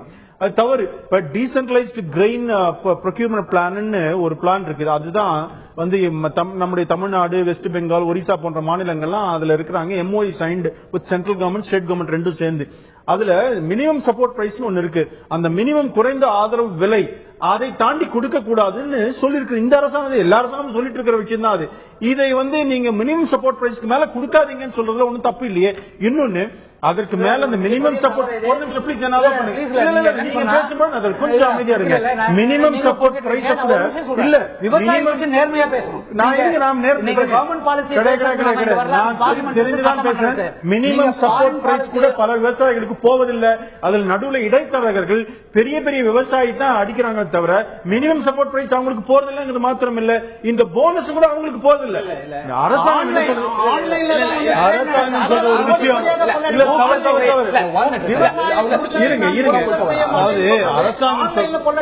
அரசாங்கம் என்ன, மத்திய அரசாங்கம் சொல்ற விஷயம் என்னன்னா, மோனோ கிராப் வச்சுக்காதீங்க. ஒவ்வொரு விவசாயிக்கும் நீங்க வந்து இந்த சிறுதானிய பயிர்கள்லாம் வளர்க்கறதுக்கு நீங்க சொல்லி கொடுங்க. மோனோ கிராப் வச்சோம்னா லேண்டும் போயிடுது. அதுவும் இல்லாம இதுல இந்த மோனோ கிராப் அரிசி நெல்லு மாத்திரம் தான் விதைக்கணும்னு சொல்லும் பொழுது இது வெஸ்டட் இன்ட்ரெஸ்ட்ல நடக்குதுங்கிறது. இந்த குற்றச்சாட்டு ஏன் எழுதுனா அதீதமா நீங்க ப்ராமிஸ் பண்ணிட்டீங்களோ, உங்களுடைய ஓவர் ப்ராமிஸோட விக்டிம் இல்ல. ஒரு நிமிஷம் இல்ல, வந்து 60 நாட்கள் தான் ஆகுது. பாரதிய ஜனதா கட்சியுடைய தேர்தல் அறிக்கை கொடுத்தது 5 வருடத்திற்கான தேர்தல் அறிக்கை. நாங்க புல்லட் ட்ரெயினை பத்தி சொல்லிருக்கிறோம், இன்ஃப்ராஸ்ட்ரக்சர் டெவலப்மெண்ட், சாலை போக்குவரத்து பத்தி பேசியிருக்கிறோம். அதே போல நதிநீர் இணைப்புக்கான திட்டத்துக்கான பணம் ஒதுக்கிடப்பட்டிருக்கிறது. ஸ்மார்ட் சிட்டிஸ் 100 சிட்டி நம்ம பொன்னேரி இங்க இருக்கிறது. துறைமுகம் நம்முடைய தூத்துக்குடி துறைமுகத்துக்கு 11,000 கோடி ரூபாய் ஒதுக்கப்பட்டிருக்கிறது. தமிழ்நாட்டில் ரயில் திட்டத்துக்கு 1,200 கோடி ரூபாய் ஒதுக்கப்பட்டிருக்கிறது. இதெல்லாம் இல்லையா, நல்ல திட்டங்கள் இல்லையா? Take my question. நீங்க விமர்சனம் செய்ய விரும்புவீங்க. Take my question. ஒரு பக்கம் பார்லிமெண்ட்ல நீங்க கொண்டு வந்த கொள்கையெல்லாம் தொடரும் போது ஐயோ அப்படின்னு கத்துறீங்க. மாற்று பொருளாதார கொள்கை உங்கள்கிட்ட இல்லையா, ரயில் கட்டணம் உயர்ந்ததே உங்க கட்டத்தில் எடுக்கப்பட்ட விஷயம். இதெல்லாம் செஞ்சுட்டு மக்களுக்காக போராடுறேன், காய்கறி விலை உயர்ந்துச்சுன்னு போராட்டம் நடத்துறீங்க. ஆனா ஏன் விலை உயர்த்தலன்னு கேக்குறீங்க? விலையை ஏன் உயர்த்தலன்னு வீரப்ப மொய்லி நேச்சுரல் கேஸ் விலையை உயர்த்தாதது இந்த அரசாங்கம் செய்யக்கூடிய தவறு என்று விமர்சிக்கிறார். ஒரு பக்கம் விலை உயர்ந்தால் தப்புன்னு சொல்வதும், ஏத்தாத விலையை ஏத்துன்னு சொல்வதும் இரட்டை பேச்சு இல்லையா? இல்ல, வீரப்ப மொழி நேச்சுரல் கேஸ் பொதுவா பேசும்போது பாத்தீங்கன்னா, இன்னைக்கு விலைவாசியை கட்டுப்படுத்துவோம் என்று சொல்லி ஆட்சிக்கு வந்த மோடியினுடைய அரசு இன்னைக்கு என்ன பண்ணிருக்கு, அதாவது நாங்க வந்து ஆட்சியில் இருக்கிறப்ப ஒரே மாதிரி தான் ரயில் கட்டணம் ஏறிச்சு. ஆனா இப்ப பாத்தீங்கன்னா 2013 முன்னாடியே அதாவது பார்லிமெண்ட்டுக்கு தேதி அறிவிச்சாச்சு. யாருமே வந்து அதை பாதிச்சுதான் அதை உயர்த்தன முடியும். உங்களுடைய ஆட்சி காலத்திலும் ஜனவரி 2013 இதே மோடி வந்து அதை எடுத்து ஒரு அறிக்கை விட்டாரு. அதே மோடி இப்ப அதே தவறு செஞ்சு இன்னைக்கு 14% நீங்க கட்டணத்தை உயர்த்தனுடைய விளைவு பாத்தீங்கன்னா, அதே போல சரக்கெல்லாம் பிரச்சனை, விலைவாசி கண்டிப்பா ஏறும். அப்ப ஊக்கத்தொகை விலைவாசி இந்த அளவுக்கு தக்காளி 100 ரூபாய் டெல்லியிலும் சரி, இங்கேயும் சரி, நம்ம ஊர்லயும் சரி. அதே போல வெங்காயம் எல்லாத்திலும் இன்னைக்கு அதாவது உங்களுக்கு வந்து பொது சொத்து விற்கிறதுக்காக ஒரு துறையை, ஒரு போர்ட்போலியோ உருவாக்கி நீங்க வேற கொள்கையை கடைபிடிச்சீங்களா? இல்ல,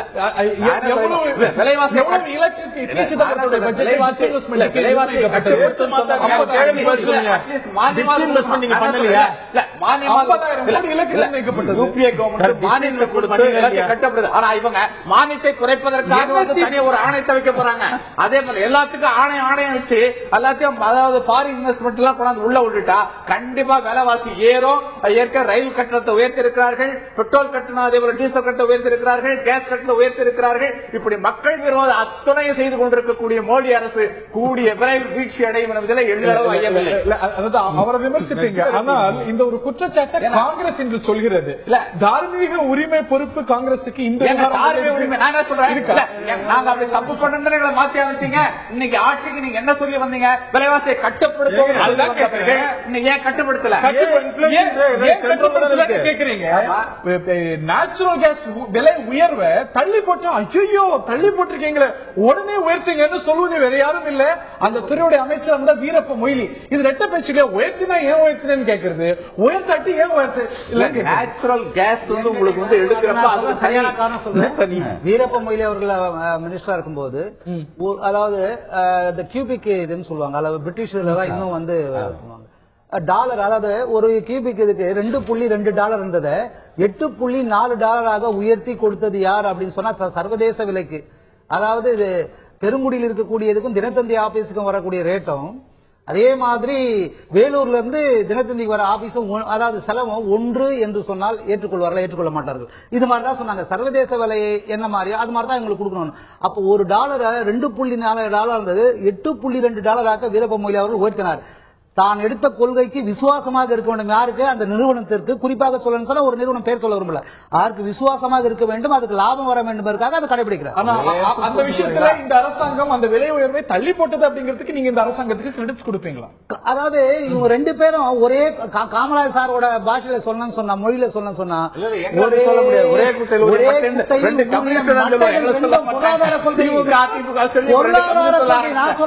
பிஜேபினால நேர் எதிராக இருக்கிற சம்பந்தமே இல்ல. சார் அண்ணன் வந்து இது பண்றாரு, நான் கரெக்டா சொல்றேன். பொருளாதார கொள்கை நான் கரெக்டா பொருளாதார கொள்கை எக்கனாமிக் டைம்ஸ்ல நீங்க ரெண்டு பேரும் ஆரம்பத்தில் நான் சொன்ன ஒண்ணு சொன்னா ஹரிசார் கரெக்டா பயன்படுதோ அதை மட்டும் பொருளாதார கடைபிடிச்சு எல்லாம் விரோதமா போறதுல ஒண்ணு ஸ்டாச்சு ஒண்ணு இவரோட பட்டேலோட ஸ்டாச்சு பண்ண. ஆனா இந்தியாவோட பெண்கள் மேம்பாட்டுக்காக ஒதுக்கி இருப்பது 100 கோடி.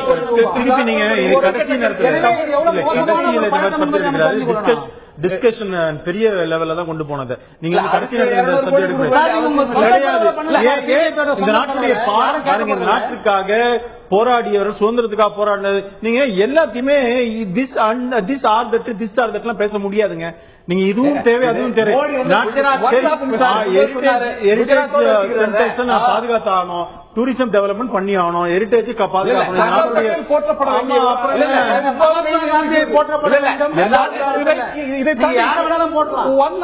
முல்லை பெரியார் விவகாரத்துல நீங்க எடுத்துக்கக்கூடிய முடிவு, இந்த சூப்பர்வைசிங் கமிட்டியை தமிழ்நாட்டுடைய கோரிக்கை ஏற்று செஞ்சிருக்கிறது பாராட்டப்படுகிறது. ஆனா காவிரி விவகாரத்துல அந்த முடிவு எடுக்காததுங்கிறது இன்னைக்கு கேள்விக்குறியாக இருக்கிறது. அந்த முடிவை இந்த அரசாங்கம் எடுக்கும்,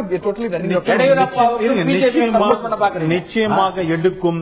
அதாவது அந்த காவிரி மேலாண்மை வாரியத்திலே இவங்க போடும்போது உச்ச நீதிமன்றத்தில் ஏங்க பெட்டிஷன் போட்டீங்கன்னு கேட்டாங்க.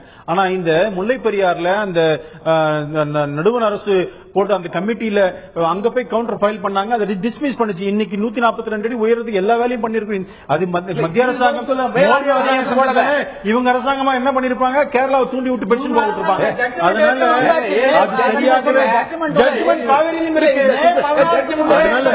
மத்திய அரசாங்கம் உச்ச நீதிமன்றத்தில் காவிரி மேலாண்மை வாரியம் அமைக்கிறதுக்கு எந்த சட்டப்பூர்வமான தடைகளும் கிடையாது. அமைக்கப்பட வேண்டும் அப்படிங்கிறது சட்டத்தில் இருக்கக்கூடிய ப்ரீ ரிக்வெஸ்ட். அது ஏன் அமையலங்கிற ஒரு கேள்வி இருக்கிறது. அமைப்போம் என்று தமிழக பாஜக சொல்கிறது, உச்ச நீதிமன்றம் சொன்னால் அமைப்போம் என்று மத்திய அரசாங்கம் சொல்கிறது. அமைய பெறுமா என்ற இந்த கேள்வி, இன்னும் நிறைய கேள்விகள் இருக்கின்றன. மோடியுடைய 60 நாட்கள் இந்த 60 நிமிஷத்துல நம்மளால முழுமையா பேச முடியாது. நிறைய விஷயங்கள் இருக்கிறது. நிச்சயமாக சாதனைகள் இருக்கவே செய்கின்றன. அதை தாண்டி விமர்சனங்களும் கான்ட்ரோவர்சிஸும் இல்லாம இல்லை. நேர்கள்ட்ட கேட்டிருந்தோம், தீர்ப்பை பூர்த்தி செய்ததா மோடி அரசு என்ற கேள்வியை கேட்டிருந்தோம் நேர்களிடம். நேர்களுடைய பதில் என்ன பார்க்கலாம்.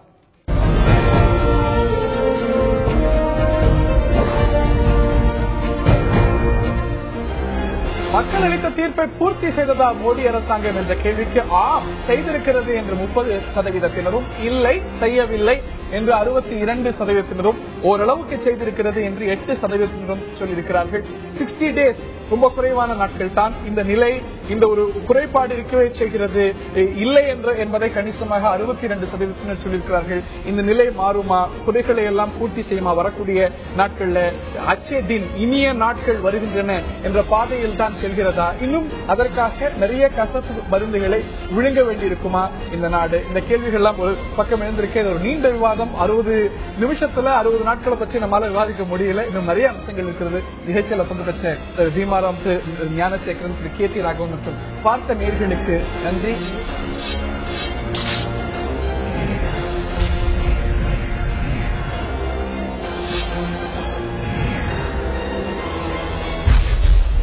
ஆயுதெழுத்து நீட்சிக்கு உங்கள் அனைவரையும் அன்போடு வரவேற்கின்றோம். பலவிதமான கொடுமைகளுக்கு ஆளாக்கப்பட்ட தாழ்த்தப்பட்ட சமுதாய மக்களை கொடுமைகளிலிருந்து பாதுகாக்க கொண்டு வரப்பட்ட சட்டம் தான் வன்கொடுமை தடுப்பு சட்டம். அது இப்பொழுது விவாத பொருளாகி இருக்கிறது. இதனது திருத்த மசோதா சென்ற மத்திய அரசாங்கம் அதற்கு ஒப்புதல் கொடுத்தது. இப்பொழுது பாராளுமன்ற நிலைக்குழுவுக்கு சென்றிருக்கிறது. ஏற்கனவே இருக்கக்கூடிய அம்சங்கள்ல மேலும் சில திருத்தங்களை இந்த மசோதாவானது கொண்டு வர இருக்கிறது. இந்த சட்டமே இது அரசியலமைப்பு சட்டத்துக்கு உட்பட்டதுதானா என்ற கேள்வியை பாட்டாளி மக்கள் கட்சி எழுப்பி உயர் நீதிமன்றத்தில் ஒரு வழக்கும் தொடர்ந்திருக்கிறது. இந்த சட்டமானது மீண்டும் விவாத பொருளாக இருக்கிறது. வன்கொடுமை தடுப்பு சட்டத்தை பற்றி விரிவாக நாம் பேச இருக்கின்றோம். இது மேலும் வலுப்படுத்தப்பட வேண்டியதா அல்ல இந்த சட்டமே விவாதத்துக்கு உட்படுத்தப்பட வேண்டியதா, இதை இந்த நிகழ்ச்சியில் விரிவாக நாம் அலச இருக்கின்றோம். வன்கொடுமை தடுப்பு சட்டத்தை பற்றிய விவாதம் எழுந்திருக்கிறது. இந்த நிகழ்ச்சியில் நம்மிடையே தொடர்கிறார் மார்க்சிஸ்ட் கம்யூனிஸ்ட் கட்சியை சேர்ந்த சட்டமன்ற உறுப்பினர் திரு பீமாராவ். அதே போல நம்முடைய பாட்டாளி மக்கள் கட்சியை சேர்ந்த அதனது மாநில இளைஞர் அணி செயலாளர் திரு அருள் அவர்கள் எமது சேலம் அரங்கத்திலிருந்து இணைகிறார். நான் திரு அருள் அவர்கள்ட்ட கேட்கணும்னு தொடங்கணும்னு நினைக்கிறேன். இந்த ஒரு வன்கொடுமை சட்டமானது அரசியலமைப்பு சட்டத்துக்கு உட்பட்டிருக்கிறதா உள்ளிட்ட கேள்வியெல்லாம் நீங்க எழுப்பியிருக்கீங்க. மாறுபடுறீங்களா? இன்னைக்கு ஒரு இந்த மாதிரியான ஒரு விஷயம் அப்படிங்கிறது தாழ்த்தப்பட்ட மக்களுக்கு அரண் அப்படிங்கறதுல, அதனால இந்த ஒரு சட்டத்துடைய ஒரு லீகல் வேலிடிட்டியை நீங்க இன்று கேள்வி எழுப்பி இருப்பது சரிதானா அப்படிங்கிற கேள்வி பிரதானமாக எழுகிறது. ஏன் இதை சேலஞ்ச் பண்றீங்க? வன்கொடுமை தடுப்பு சட்டம் என்பது உள்ளபடியே அந்த தாழ்த்தப்பட்ட சமுதாய மக்களுக்கு பாதுகாப்புக்காக பயன்படுத்தப்பட்டால் நாங்கள் அதை கட்டாயமா அதை எதிர்க்க மாட்டோம். ஆனால் இன்றைக்கு பாத்தீங்கன்னா நாட்டில் இந்த தாழ்த்தப்பட்ட மக்கள் ஒரு சில இப்ப நீங்க வன்கொடுமையே கிடையாது தமிழ்நாட்டில் இந்தியாவில் வன்கொடுமையே கிடையாது. யாரும் சொல்லுங்க, முதல்ல சொன்ன மாதிரி இரட்டை கோல முறை வன்கொடுமைன்னு சொல்றோம், அதுல ஒரு அங்கம்னு சொல்றோம். வன்கொடுமை எங்க இருக்குது? இன்னைக்கு வன்கொடுமை தீண்டாமை தமிழ்நாட்டிலேயோ இந்தியாவிலோ அறவே ஒழிந்து விட்டதுன்னு சொல்றீங்களா? இன்னைக்கு தமிழ்நாட்டில் இல்ல, எங்கேயுமே இல்ல. வன்கொடுமை, ஜாதிய கொடுமை எந்த வகையிலுமே தமிழ்நாட்டிலயும் இந்தியாவிலயும் இல்லன்னு சொல்றீங்க. Is that so? சரிங்க சார். நான் உங்கள்கிட்ட கேட்கிறேன் இரட்டை கோலை முறை எங்க இருக்கு சொல்லுங்க. தமிழ்நாட்டில் எங்க ஒரு வழக்கு இருக்கு? அது இந்தியால எங்கேயுமே இல்லன்னு உறுதியா அறிவித்து சொல்றீங்க. இரட்டை கோலை முறை எங்க இருக்கு சொல்லுங்க. இல்லையா? தமிழ்நாட்டுல உறுதியா இல்லையா? இந்தியாவிலும் இல்ல. தமிழ்நாட்டுல நாங்க ஒரு ஆய்வு நடத்திருக்கோம். தமிழ்நாட்டுல தீண்டாமை ஒழிப்பு முன்னணி என்ற ஒரு அமைப்பு ஆய்வு நடத்தி, காலில் செருப்பு போட்டு செல்லக்கூடாது, சைக்கிள் ஓட்டக்கூடாது, கோயில் செல்லக்கூடாது, உள்ளே ரெட்டை தனி கிளாஸ் டம்ளர். நீங்க பாத்தீங்கன்னா இப்ப சார் ரொம்ப நீட்டா இருக்கிறாரு, அவருக்கு கண்ணாடி கிளாஸ் வேண்டாம்பா, பேப்பர் கிளாஸ்லயே கொடுப்பா அப்படின்னு சொல்றதும், அல்லது பிளாஸ்டிக் கிளாஸ்லயே கொடுப்பா அப்படின்னு சொல்றதும் பல கலெக்டர்கள் நேரடியாக ஆய்வு செய்து ஏராளமான வழக்குகள் 12,524 கிராமங்களில் 12,524 கிராமங்களில் கிட்டத்தட்ட எல்லா கிராமங்களும் நீங்க நான் திருப்பி வரேன் உங்கள்கிட்ட. திரு அருள் சுருக்குமாங்களுடைய வாதம் இருக்கு அப்படிங்கிறது உங்களுடைய இருக்கு என்பது கிட்டத்தட்ட 1000க்கும் மேற்பட்ட ஆய்வுல சொல்றது. நாங்க மட்டுமல்ல, ஏராளமான தீண்டாமைக்கு முன்னிலிருந்து பல்வேறு ஆய்வுகள் சொல்லிருக்கு. இன்னும் கேட்டா நிலுவையில் இருக்கக்கூடிய 12,000 வழக்குகளில் வழக்கே என்னன்னு சொன்னா 600 வழக்குகள் தீர்ப்பே சொல்லப்படுது. அப்படியே பெண்டிங் இருக்கு, பதிவே செய்ய மாட்டாங்க. எனவே என்னன்னு சொன்னா தீண்டாமை ஒழிந்து விட்டு ஆரம்பத்தில் அருள் அவர்கள் சொல்றாரு, இந்தியா முழுக்க அது இப்ப சமீபத்தில் உத்தரப்பிரதேச நடந்து ஏராளமான சம்பவங்கள் நடந்திருக்கு. எனவே தீண்டாமை நாம் கேட்பது என்னன்னு சொன்னா இது எல்லாரும் கடைபிடிப்பதல்ல. வன்னியர் பெருமக்களிலோ சரி, மற்ற ஜாதி ஆதிக்க ஜாதிக்குன்னு சொல்றது எல்லாருமே இல்ல. அதில் இருக்கக்கூடிய சில பேர் இந்த ஜாதிய முறை தனக்கு தேவைப்பட்டால் இதை அரசியலாக்கி தனதாக்கிக் கொள்ளலாம் என்ற கருத்தினூடே ஒரு கருத்து விரிவாக்கத்தை தமிழக மக்களத்துல கொண்டு போறாங்க. எனவே இது வந்து ஆரோக்கியமான அரசியலுக்கு உகந்ததல்ல. திரு அருள், வேற எந்த அடிப்படையில இந்த ஒரு சட்டமே கூடாதுன்னு நீங்க சேலஞ்ச் பண்றீங்க? சார், நாங்க சட்டம் கூடாதுன்னு சொல்லல சார், சட்டம் கூடாதுன்னு நாங்க சொல்லல. இப்ப எங்களுடைய வழக்கறிஞர் பால் அவர்கள் உயர்நீதிமன்றத்தில் தொடுத்திருக்கிற வழக்கு என்னன்னா, அதுல சட்ட திருத்தம் கொண்டு வரணும். எங்க ஐயா சொல்றாருங்க, தெளிவா சொல்றாரு, தாழ்த்தப்பட்ட மக்களுக்கு பாதுகாப்பு வேணும். அந்த பாதுகாப்புக்கு நாங்க என்றைக்கு இடையூறானவர்கள் கிடையாது, அதுக்கு நாங்க முழுக்க முழுக்க ஆதரவானவர்கள். பாட்டாளி முயற்சினார் வன்கொடுமை தடுப்பு சட்டத்தை தவறா பயன்படுத்தாங்க. ஒரு உதாரணத்துக்கு சொல்றேன் சார், சேலத்துல ஒரு டோல்கேட்டு, ஓமலூருக்கு பக்கத்தில் டோல்கேட்டு, அந்த டோல்கேட்டை எடுக்கணும், அது சட்டத்துக்கு புறமா போட்டிருக்காங்கன்னு சொல்லிட்டு எங்க பாட்டாளி எம்எல்ஏ போராடுறாரு. அந்த போராட்டத்தை அந்த சட்டமன்ற உறுப்பினர் மிரட்டுறதுக்காக அன்றைக்கு அங்க வேலை செஞ்ச 2 தாழ்த்தப்பட்ட சமுதாய சகோதரர்களை வச்சு ஒரு பிசிஆர் வழக்கு கொடுக்குறாங்க. இது சரியா? நான் கேட்கிறேன், இது சரிங்களா? அந்த இடத்துல என்ன உண்மையாவே பயன்படுத்தப்பட்டிருக்கிறதா? ஒரு உதாரணத்துக்கு தமிழக அந்த எம்எல்ஏ நாட்டு மக்களால எல்லாத்தையும் பாராட்டப்படக்கூடிய ஒரு சட்டம். அவருடைய வாகனம் சட்டங்கள் இருக்கு, பல பேர் இருக்கிறாங்க. ஒரு சட்டத்துல தவறா வழக்கு பதிவு செய்யப்படுது, இல்ல யாரோ ஒரு சிலர் மிஸ்யூஸ் பண்றாங்க அப்படிங்கிறதுக்காக எல்லா சட்டமும் கூடாது அப்படின்னு சொல்லிட முடியுமா? ஒரு சட்டம் மிஸ்யூஸ் பண்ணப்படுது அப்படிங்கிறதுக்காக இந்த சட்டமே வேண்டாம் அப்படின்னு சொல்ல முடியுமா ஒரு சிலர் செய்வதனால? சார், இப்ப மிஸ்யூஸ் பண்ணப்படுதுன்னு சொல்லிங்க. இது வந்து இந்த சட்டம் என்பது முழுக்க முழுக்க அவர்கள் பாதுகாப்புக்காக, அடுத்தவங்களை மிரட்டுறதுக்காக, அடுத்தவங்களை பிளாக்மெயில் பண்றதுக்காக பயன்படுத்துறாங்க சட்டத்தை. அதனால இந்த சட்டத்தை மாற்றம் வேணும், சட்டத்தை திருத்தம் வேணும் நாங்க கேட்கிறோம். ரைட். நான் திரு பீமரா அவர்கள்ட்ட மேலும் இது சார்ந்த நிறைய கேள்விகள் எழுப்ப வேண்டியிருக்கிறது. இந்த சட்டத்துல கன்விக்ஷன் ரேட், தண்டனை பெறக்கூடிய விகிதம் குறைவாக இருக்கிறது, அதுவும் ஒரு காரணமாக சுட்டிக்காட்டப்படுகிறது என்னும் பொழுது இதற்கான அவசியம் எங்கிருந்து எழுகிறதுங்கிற ஒரு கேள்வி எழுப்புகிறார்கள். இந்த கேள்வி நியாயம்தானா? திருத்தப்பட வேண்டியதா வன்கொடுமை தடுப்பு சட்டம்? இதுதான் இன்றைய ஆயுதெழுத்து நீட்சியின் பிரதான தலைப்பு. இந்த வழக்கு பற்றி அவங்க சொல்லும்போது சொல்லக்கூடிய காரணிகள்ல ஒன்று, இதுல கன்விக்ஷன் ரேட் ரொம்ப குறைவு. இதனால தண்டனை பெறவங்க பாத்தீங்கன்னா 10% குறைவு அப்படிங்கும்போது மீதி எல்லாம் பொய் வழக்குகள் இது தவறாக பயன்படுத்தப்படுகிறது என்பது ஊர்ஜிதமாகிறது அல்லவா அப்படிங்கறது அவங்க எழுப்பக்கூடிய வாதம். கன்விக்ஷன் ரேட் குறைவு, மீதி பெரும்பாலானவர் தண்டிக்கப்படலை அப்படிங்கும்போது இந்த சந்தேகம் வலுப்பெறாதான்? இல்ல, நீங்க சொல்றது இது மாதிரி ஸ்டாட்டிஸ்டிக்ஸ் பார்த்தா ஆமா கரெக்ட் தானே அப்படின்ற மாதிரி தோணும். ஆனா நிஜம் என்பது வேற. ஏன் சொன்னீங்கன்னு சொன்னா, ஏன் இதை நான் சொல்ல விரும்புறேன் அப்படின்னா, நிஜத்தில் ஒரு வழக்கை பதிவு செய்து கூட இயலாத காரியம் அப்படின்னு சொல்றாங்க. இப்ப மாவட்ட நீதிமன்றங்கள் இருக்கு, ஆனா எங்குமே இந்த வன்கொடுமை தடுப்பு சட்டத்தின் மீது நான் ஒரு புகார் அளிக்கணும் அப்படின்னு சொன்னா ஒரு டிஎஸ்பியே கிடையாது. லா அண்ட் ஆர்டர் பார்க்கக்கூடிய மற்றதை பார்க்கக்கூடிய சேர்த்து இவர் பாக்குறாரு. உதாரணத்துக்கு பல இடங்களில் வழக்கை பதிவு செய்ய மாட்டாங்க, திரும்ப அனுப்புறாங்க. இதெல்லாம் நிறைய நடக்குது. இது இங்க மட்டுமல்ல, பல இடங்கள்ல நீங்க இந்தியாவோட பல பகுதியில் கிட்டத்தட்ட 22% மேல இருக்கக்கூடிய தலித் மக்களுக்கு நான் ஒரு பெரும் பகுதி, இந்த பகுதி மக்கள் மட்டும் அதுக்கும் கீழே ஒரு 76 அதுக்கும் உட்பிரிவுகள் இதெல்லாம் நிறைய இருக்கு. இருந்தாலும் கூட நிறவரி போன்ற தென்னாப்பிரிக்காவில் நிறவரி ஆபிரகாம் லிங்கன் அதுக்கு தான் போராடினார் அவரு அமெரிக்காவில். இங்க தென்னாப்பிரிக்காவில் மண்டேலா 27 ஆண்டுகள் சிறையில் இருந்தது. ஒருத்தர் வெள்ளையா இருக்காரு, ஒருத்தர் கருப்பா இருக்காரு பக்கத்தில் இருக்காரு. அப்ப என்னன்னு சொன்னா, நவீன உலகத்தில் இந்த தீண்டாமை என்பது கடைபிடிக்கப்படுகிறது. எனவே முற்றிலும் ஒழிந்து விட்டது என்று யாராவது சொல்லன்னு சொன்னா என்ன சொல்லுவாங்க? அதுக்கு பேர் வேற. அதுடைய உள்ளர்த்தமும் உள்ளீடும் தவறா பயன்படுத்தப்படல. இல்ல, நான் 1-2 நீ சொன்ன மாதிரி தவறா பயன்படுத்தலாம். உதாரணத்துக்கு வவ்வால் பறக்கிறது, அது முட்டை போடாது, குட்டி தான் போடாது, அதாவது பறவை அது குட்டி தான் போடாது. எனவே பறக்கிறதெல்லாம் நம்ம இதுக்குன்னு போயிட முடியாது. எனவே 1-2 பேர் தவறாக பயன்படுத்தினால் இதே நீதிமன்றத்தில் அவர் தவறாக பயன்படுத்தியிருக்கிறார் என்று அவரை எக்ஸ்போஸ் பண்ண முடியும். திரு அருள்ட்டுக்கு அதான் கேட்க இருக்கின்றேன். Exceptions are not examples. நீங்க விதிவிலக்குகளை உதாரணங்களா சொல்ல முடியுமா அப்படிங்கறது அவர் எழுப்பக்கூடிய கேள்வி. இது தவறா பயன்படுத்தப்படுது, இல்ல கன்விக்ஷன் குறைவா இருக்கு அப்படிங்கிற ஒரு கிரவுண்ட்ஸ்லயே இது மாறணும், திருத்தணும்னு நீங்கள் சொல்வீர்களே. ஆனால் எவ்வளவு சட்டங்கள்ல கன்விக்ஷன் ரேட் குறைவா இருக்கு, இல்ல அதுலயும் தவறா பயன்படுத்தப்படுது அப்படின்னு கிட்டத்தட்ட எல்லா சட்டங்களையும் இந்த குற்றச்சாட்டு இருக்குது. எல்லாத்தையுமே ஐபிசியை மாத்திட்டு இருக்கோமா? நம்ம ஒரு உதாரணம் சொல்ல முடியும். யூனியன் கார்பைட்ல இப்ப சார் இப்ப ஒரு நிமிஷம், இப்ப நம்ம பீமராவ் சொன்னாங்க, இது ஒரு சிலர் பெரிய டிஎஸ்பி லெவல்ல அந்த வழக்கு போட மாட்டேங்கிறான்னு சொன்னாங்க. 2008-9 நடந்ததுங்க.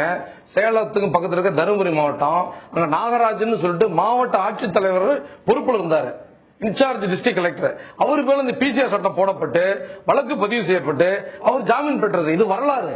கலெக்டர் மேலே போட்டிருக்காங்க அந்த சட்டம். அப்படி அது வந்து அவர் வந்து விடுதலை வந்திருக்காரு. இது வந்து 100% இந்த பிசிஆர் சட்டத்தை பொறுத்தவரையில அவங்க தவறாக கேடயமாக பயன்படுத்தி கொண்டு பெரிய வழக்கு பதிவு செய்யப்பட்டதுன்னு சொல்றீங்களே தவிர நிரபராதிகள் தண்டிக்கப்பட்டார்களா? இந்த வழக்கு பதிவு செய்து நிரபராதிகள் தண்டிக்கப்பட்டாங்க, ஆகையினால அதை மாத்தணும். எல்லாருமேலயும் வந்து வழக்கு தொடர்வது அப்படிங்கிறது எல்லா சட்டங்களிலும் நடக்கக்கூடிய விஷயம். வழக்கு பதிவு செய்யப்படுறதுங்கிறது தவறு தானே சார்? நான் கேட்கறது வழக்கு பதிவு செய்யறது தவறு தானே? அவங்களுக்கு வந்து தண்டனை கிடைக்காம இருக்கலாம், வழக்கு பதிவு செய்யறது தவறு தானே சார்?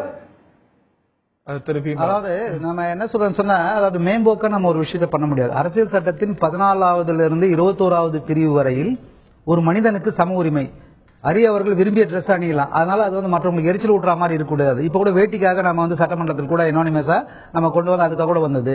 அப்ப என்ன நமக்கு தோணுச்சு அப்படின்னு சொன்னா, என்ன நான் வந்து ஒரு இதுக்கு போற வேட்டி கட்டி உள்ளே வரக்கூடாது அப்படின்னு சொல்றேன், அதுவும் ஒரு தீண்டாமை தான். அதை நம்ம பார்க்கணும். தீண்டாமை என்பது ஏதோ கேஸ்ட் இது மட்டும் என்பது அல்ல. அது நான் என்னுடைய பாரம்பரிய உடைய அணிந்து வரக்கூடாது என்று என்னை சார்ந்தவனே என்னுடைய இதுவே தலைமை தாங்கக்கூடிய ஒருத்தர் வேட்டி அணி கூட சட்டமன்றம் வரைக்கும் அது போச்சு. அது அப்ப எனவே என்ன இதுல இருந்து என்ன தெரியுது, அப்ப அங்க ஒரு தீண்டாமை இவ்வளவு நாளா இருந்துட்டு இருக்கு அப்படின்றது தெரியுது. இது போன்ற எண்ணற்ற கிளப், இது ஒரு உதாரணம் சொல்ல. அது போன்ற இந்த வழக்குல இந்த சட்டத்தை பொறுத்த வரைக்கும் என்ன ஒரு குற்றச்சாட்டு எழுப்புறாங்கன்னா, இப்ப வந்து நிலைக்குழு இருக்கு, இதுல என்ன பண்றாங்க, நிரூபிக்கும் பொறுப்பை யார் மீது குற்றம் சாட்டப்பட்டிருக்கோ அவங்க மீது சுமத்தினா, என் மீது குற்றம் சுமத்தப்பட்டிருக்கு, நான் தவறு செய்யல அப்படின்னு ப்ராசிக்யூஷன் ப்ரூவ் பண்ணுவானா, நான் தான் ப்ரூவ் பண்ணணும் அப்படிங்கும் பொழுது இது என்ன மாதிரியான சட்டம் அப்படின்னு கேட்கிறேன். இல்ல சில சமூக காரணங்களுக்கு நான் என்ன சொல்றேன்னு சொன்னா, இது வந்து மற்ற சட்டங்கள் போல் அல்ல.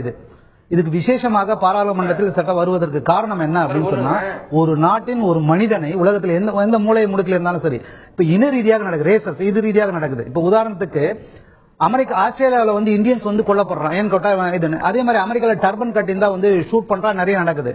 அப்ப இது வந்து இன ரீதியா ரேசஸ், இந்த அப்ரோச் வந்து ஒரு அரை பாசிசா அல்லது பாசிச அப்ரோச் என்பது இருக்கு.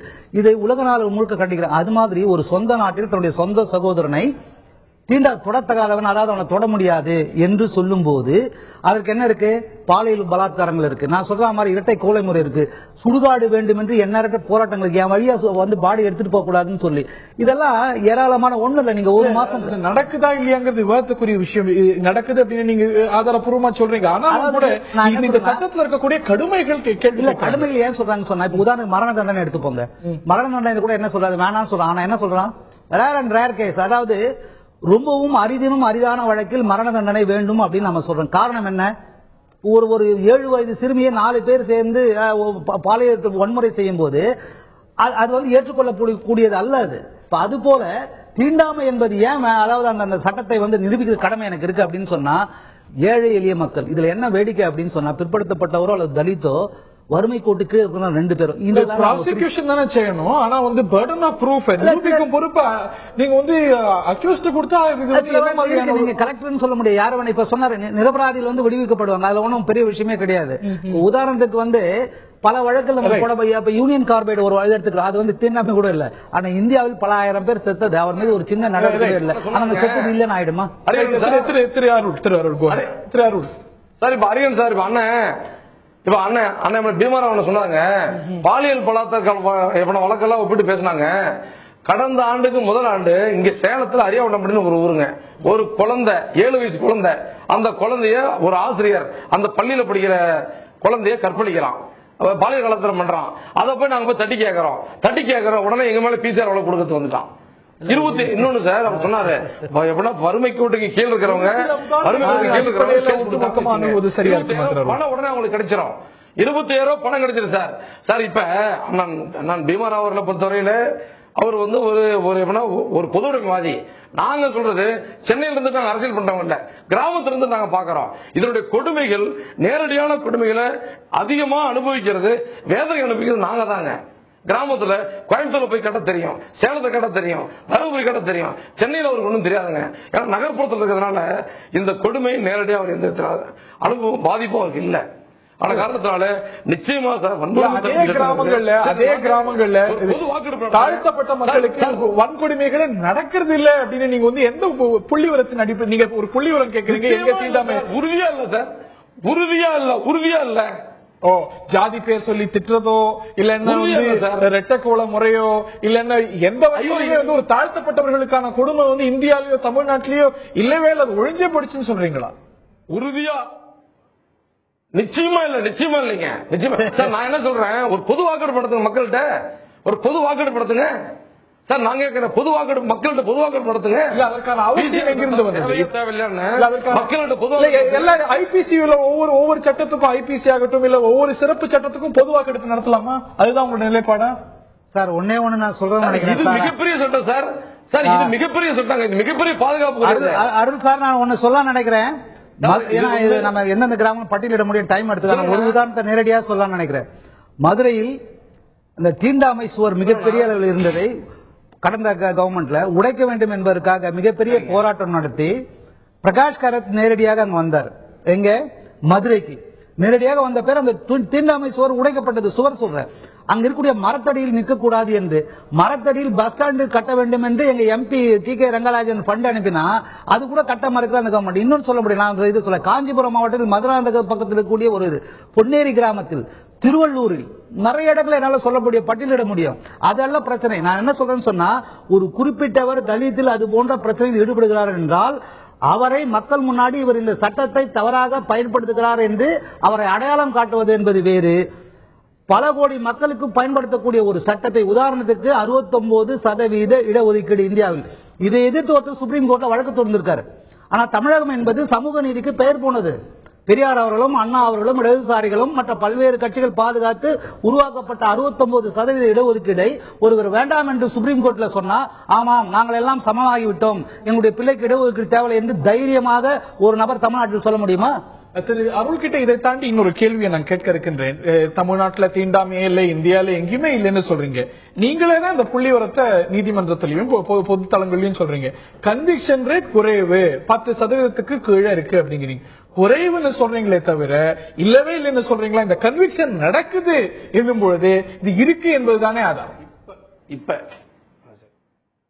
இல்ல சார், நாங்க சொல்றது என்னன்னா கொஞ்சம் கொஞ்சம் ஏதோ ஒரு சில இடத்துல இருக்கலாம். பாருங்க, இந்த தீண்டாமை ஒழிப்பு சட்டம் நான் என்னோட தனிப்பட்ட கருத்து இல்லன்னு சொல்றேன்.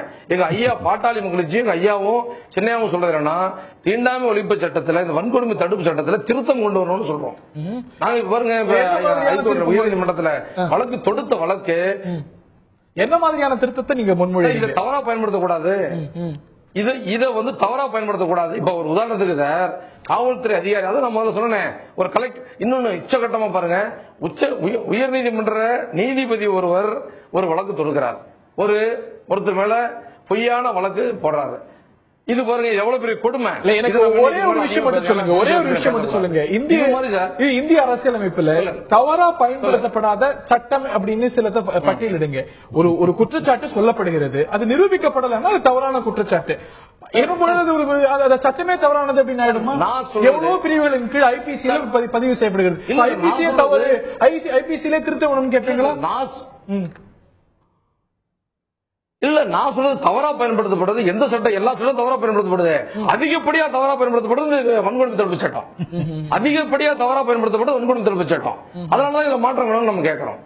ரைட், உங்களுடைய இறுதி கருத்து நிகழ்ச்சி நிறைவு. இல்ல, நாம ஒரு நாகரிகமான சமுதாயத்தில் நாம் வசித்துக் கொண்டிருக்கிறோம் என்பதுதான் இதோட பிரதான அம்சம் ஒண்ணு. ரெண்டாவது என்ன அப்படின்னு சொன்னா, பாட்டாளி மக்கள் கட்சியை உருவாக்கிய மரியாதைக்குரிய ராமதாஸ் அவர்களும் சரி, அவருடைய மகனும் சரி, அவருக்கு தனிப்பட்ட முறையில் ஏதாவது பாதிப்பு இருந்தால் அதை நேரடியாக வழக்கு தொடுக்கலாம். இந்த மாதிரி அவங்க சொல்லியிருக்காங்க சொல்ல, அது வேற. இவர்களே ஆரம்பத்தில் தலித் மக்களையும் மற்ற இன மக்களையும் ஒன்று சேர்த்துதான் பாட்டாளி மக்கள் கட்சி என்று துவங்கினார்கள். நல்லது, தப்பு கிடையாது. பாட்டாளிகள் என்றால் உழைப்பவர்களை ஒருங்கிணைப்பது என்றுதான் அர்த்தம். அவர் தலித்தாக இருந்தாலும் சரி, மற்றதான். நீங்க கடலூர், விழுப்புரம், திருவண்ணாமலை, அரியலூர், காஞ்சிபுரம் இந்த மாவட்டங்களில் போனீங்கன்னா நீங்க தலித் மக்களும் சரி, பிற்படுத்தப்பட்ட மக்களும் சரி, ரெண்டு பேரும் அவளை பார்த்துன்னா யார் என்னன்னு கண்டுபிடிக்க முடியாது. வறுமையிலும் வறுமை, மிகப்பெரிய வறுமை. என்னுடைய ஜாதி என்று சொல்வதனால் எனக்கு எதுவும் கிடைச்சிட போறதில்லை.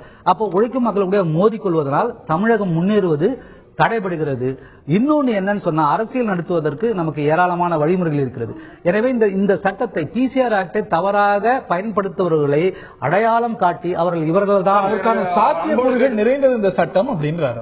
இல்ல, அந்த சாத்தியக்கூறுகள் நிறையவே இருக்கு. நான் பொய் சொல்லுகிறேன் என்று சொன்னாலும் சரி, அல்லது வேறு மாதிரி நடந்து கொள்கிறேன் என்று சொன்னாலும் சரி, தற்காலிகமாக பொய் ரொம்ப நேரம் நிக்காது, அது திரும்ப திரும்ப சொன்னதான் நிக்காது, உண்மைதான் என்றைக்கும் நிலைத்திருக்கும். நான் இதுக்காக சொல்லல, இதுதான் வரலாறு. எனவே இந்த வரலாற்றை பிசிஆர் ஆக்ட் வந்து அவர்களுக்கு அவரே சொன்னார். நேற்று கூட நான் தினத்தந்தி தொலைக்காட்சியிலே நான் பார்த்தேன். மரியாதைக்குரிய ராமதாஸ் அவர்கள் அது என்ன சொன்னார்னா, நான் தலித் சகோதரர் அத்தனை பேரும் சொல்லவில்லை, அது தவறாக பயன்படுத்த ஒரு சில பேர் என்பதை அவங்க அடையாளம் காட்டணும். அதுக்காக சட்டத்தை மாற்று என்று சொல்வது தவறானது. முற்றிலும் அதை வலுவாக அந்த சட்டத்தை பயன்படுத்த வேண்டும் என்ற மார்க்சிஸ்ட் கட்சி கருத்து. திரு அருள், குறுக்கிட விரும்பினேன் உங்களுடைய இறுதிக்கட்ட கருத்து. Totally running out of time. சொல்லுங்க திரு அருள். சார், இந்த பிசிஆர் சட்டம் என்பது வன்கொடுமை தடுப்பு சட்டம். அந்த வன்கொடுமை தடுப்பு சட்டத்தில் உறுதியாக நிச்சயமாக மாற்றம் வேண்டும். இது வந்து மாற்றம் கொடுக்க வரைக்கும் ஓய மாட்டோம். என்ன காரணம்னா, இதை வச்சு கிராமப்புறங்களில் இருக்கிற எங்களை இந்த மாதிரி அனைத்து மக்களும் கலந்து இப்ப அண்ணனே சொன்னாரு, பீமராவ் சொன்னாங்க, கடலூர் மாவட்டத்தில் 2 பேரும் ஒன்னா தாயாப்பிள்ளை. உண்மைதான், மக்கள் வந்து அதை அப்படிதான் இருக்கிறாங்க. இதுல இருக்கிற அந்த பிசிஆர் சட்டத்தை தவறா பயன்படுத்துறது இந்த விடுதலை சிறுத்தைகள் போன்று அந்த கட்சியை இந்த சமுதாயத்தை வச்சு பயன்படக்கூடிய ஒரு சில கட்சியை சேர்ந்த தலைவர்கள் அதை பண்றாங்க. இதை மிக மிக உண்மையா கண்டிக்கிறோம். இந்த வன்கொடுமை தடுப்பு சட்டத்தில் கட்டாயம் திருத்தம் வேண்டும். திருத்தம் வரும் வரை நாங்கள் சட்ட போராட்டத்தை தொடர்ந்து செய்து கொண்டிருக்கோம். அப்புறப்படுத்த வருது, சட்டத்தையே வேண்டாம் என்று சொல்வதற்கு வித்தியாசம் இருக்கு. எனவே சட்டம் நீடிக்க வேண்டும். அவர் சொல்ற மாதிரி வேணா அவங்க மேடைகளில் வேறு மாதிரியான விமர்சனங்களை வைத்து அதை அமல்படுத்தலாம். சட்டத்தில் மாற்ற வேண்டும்,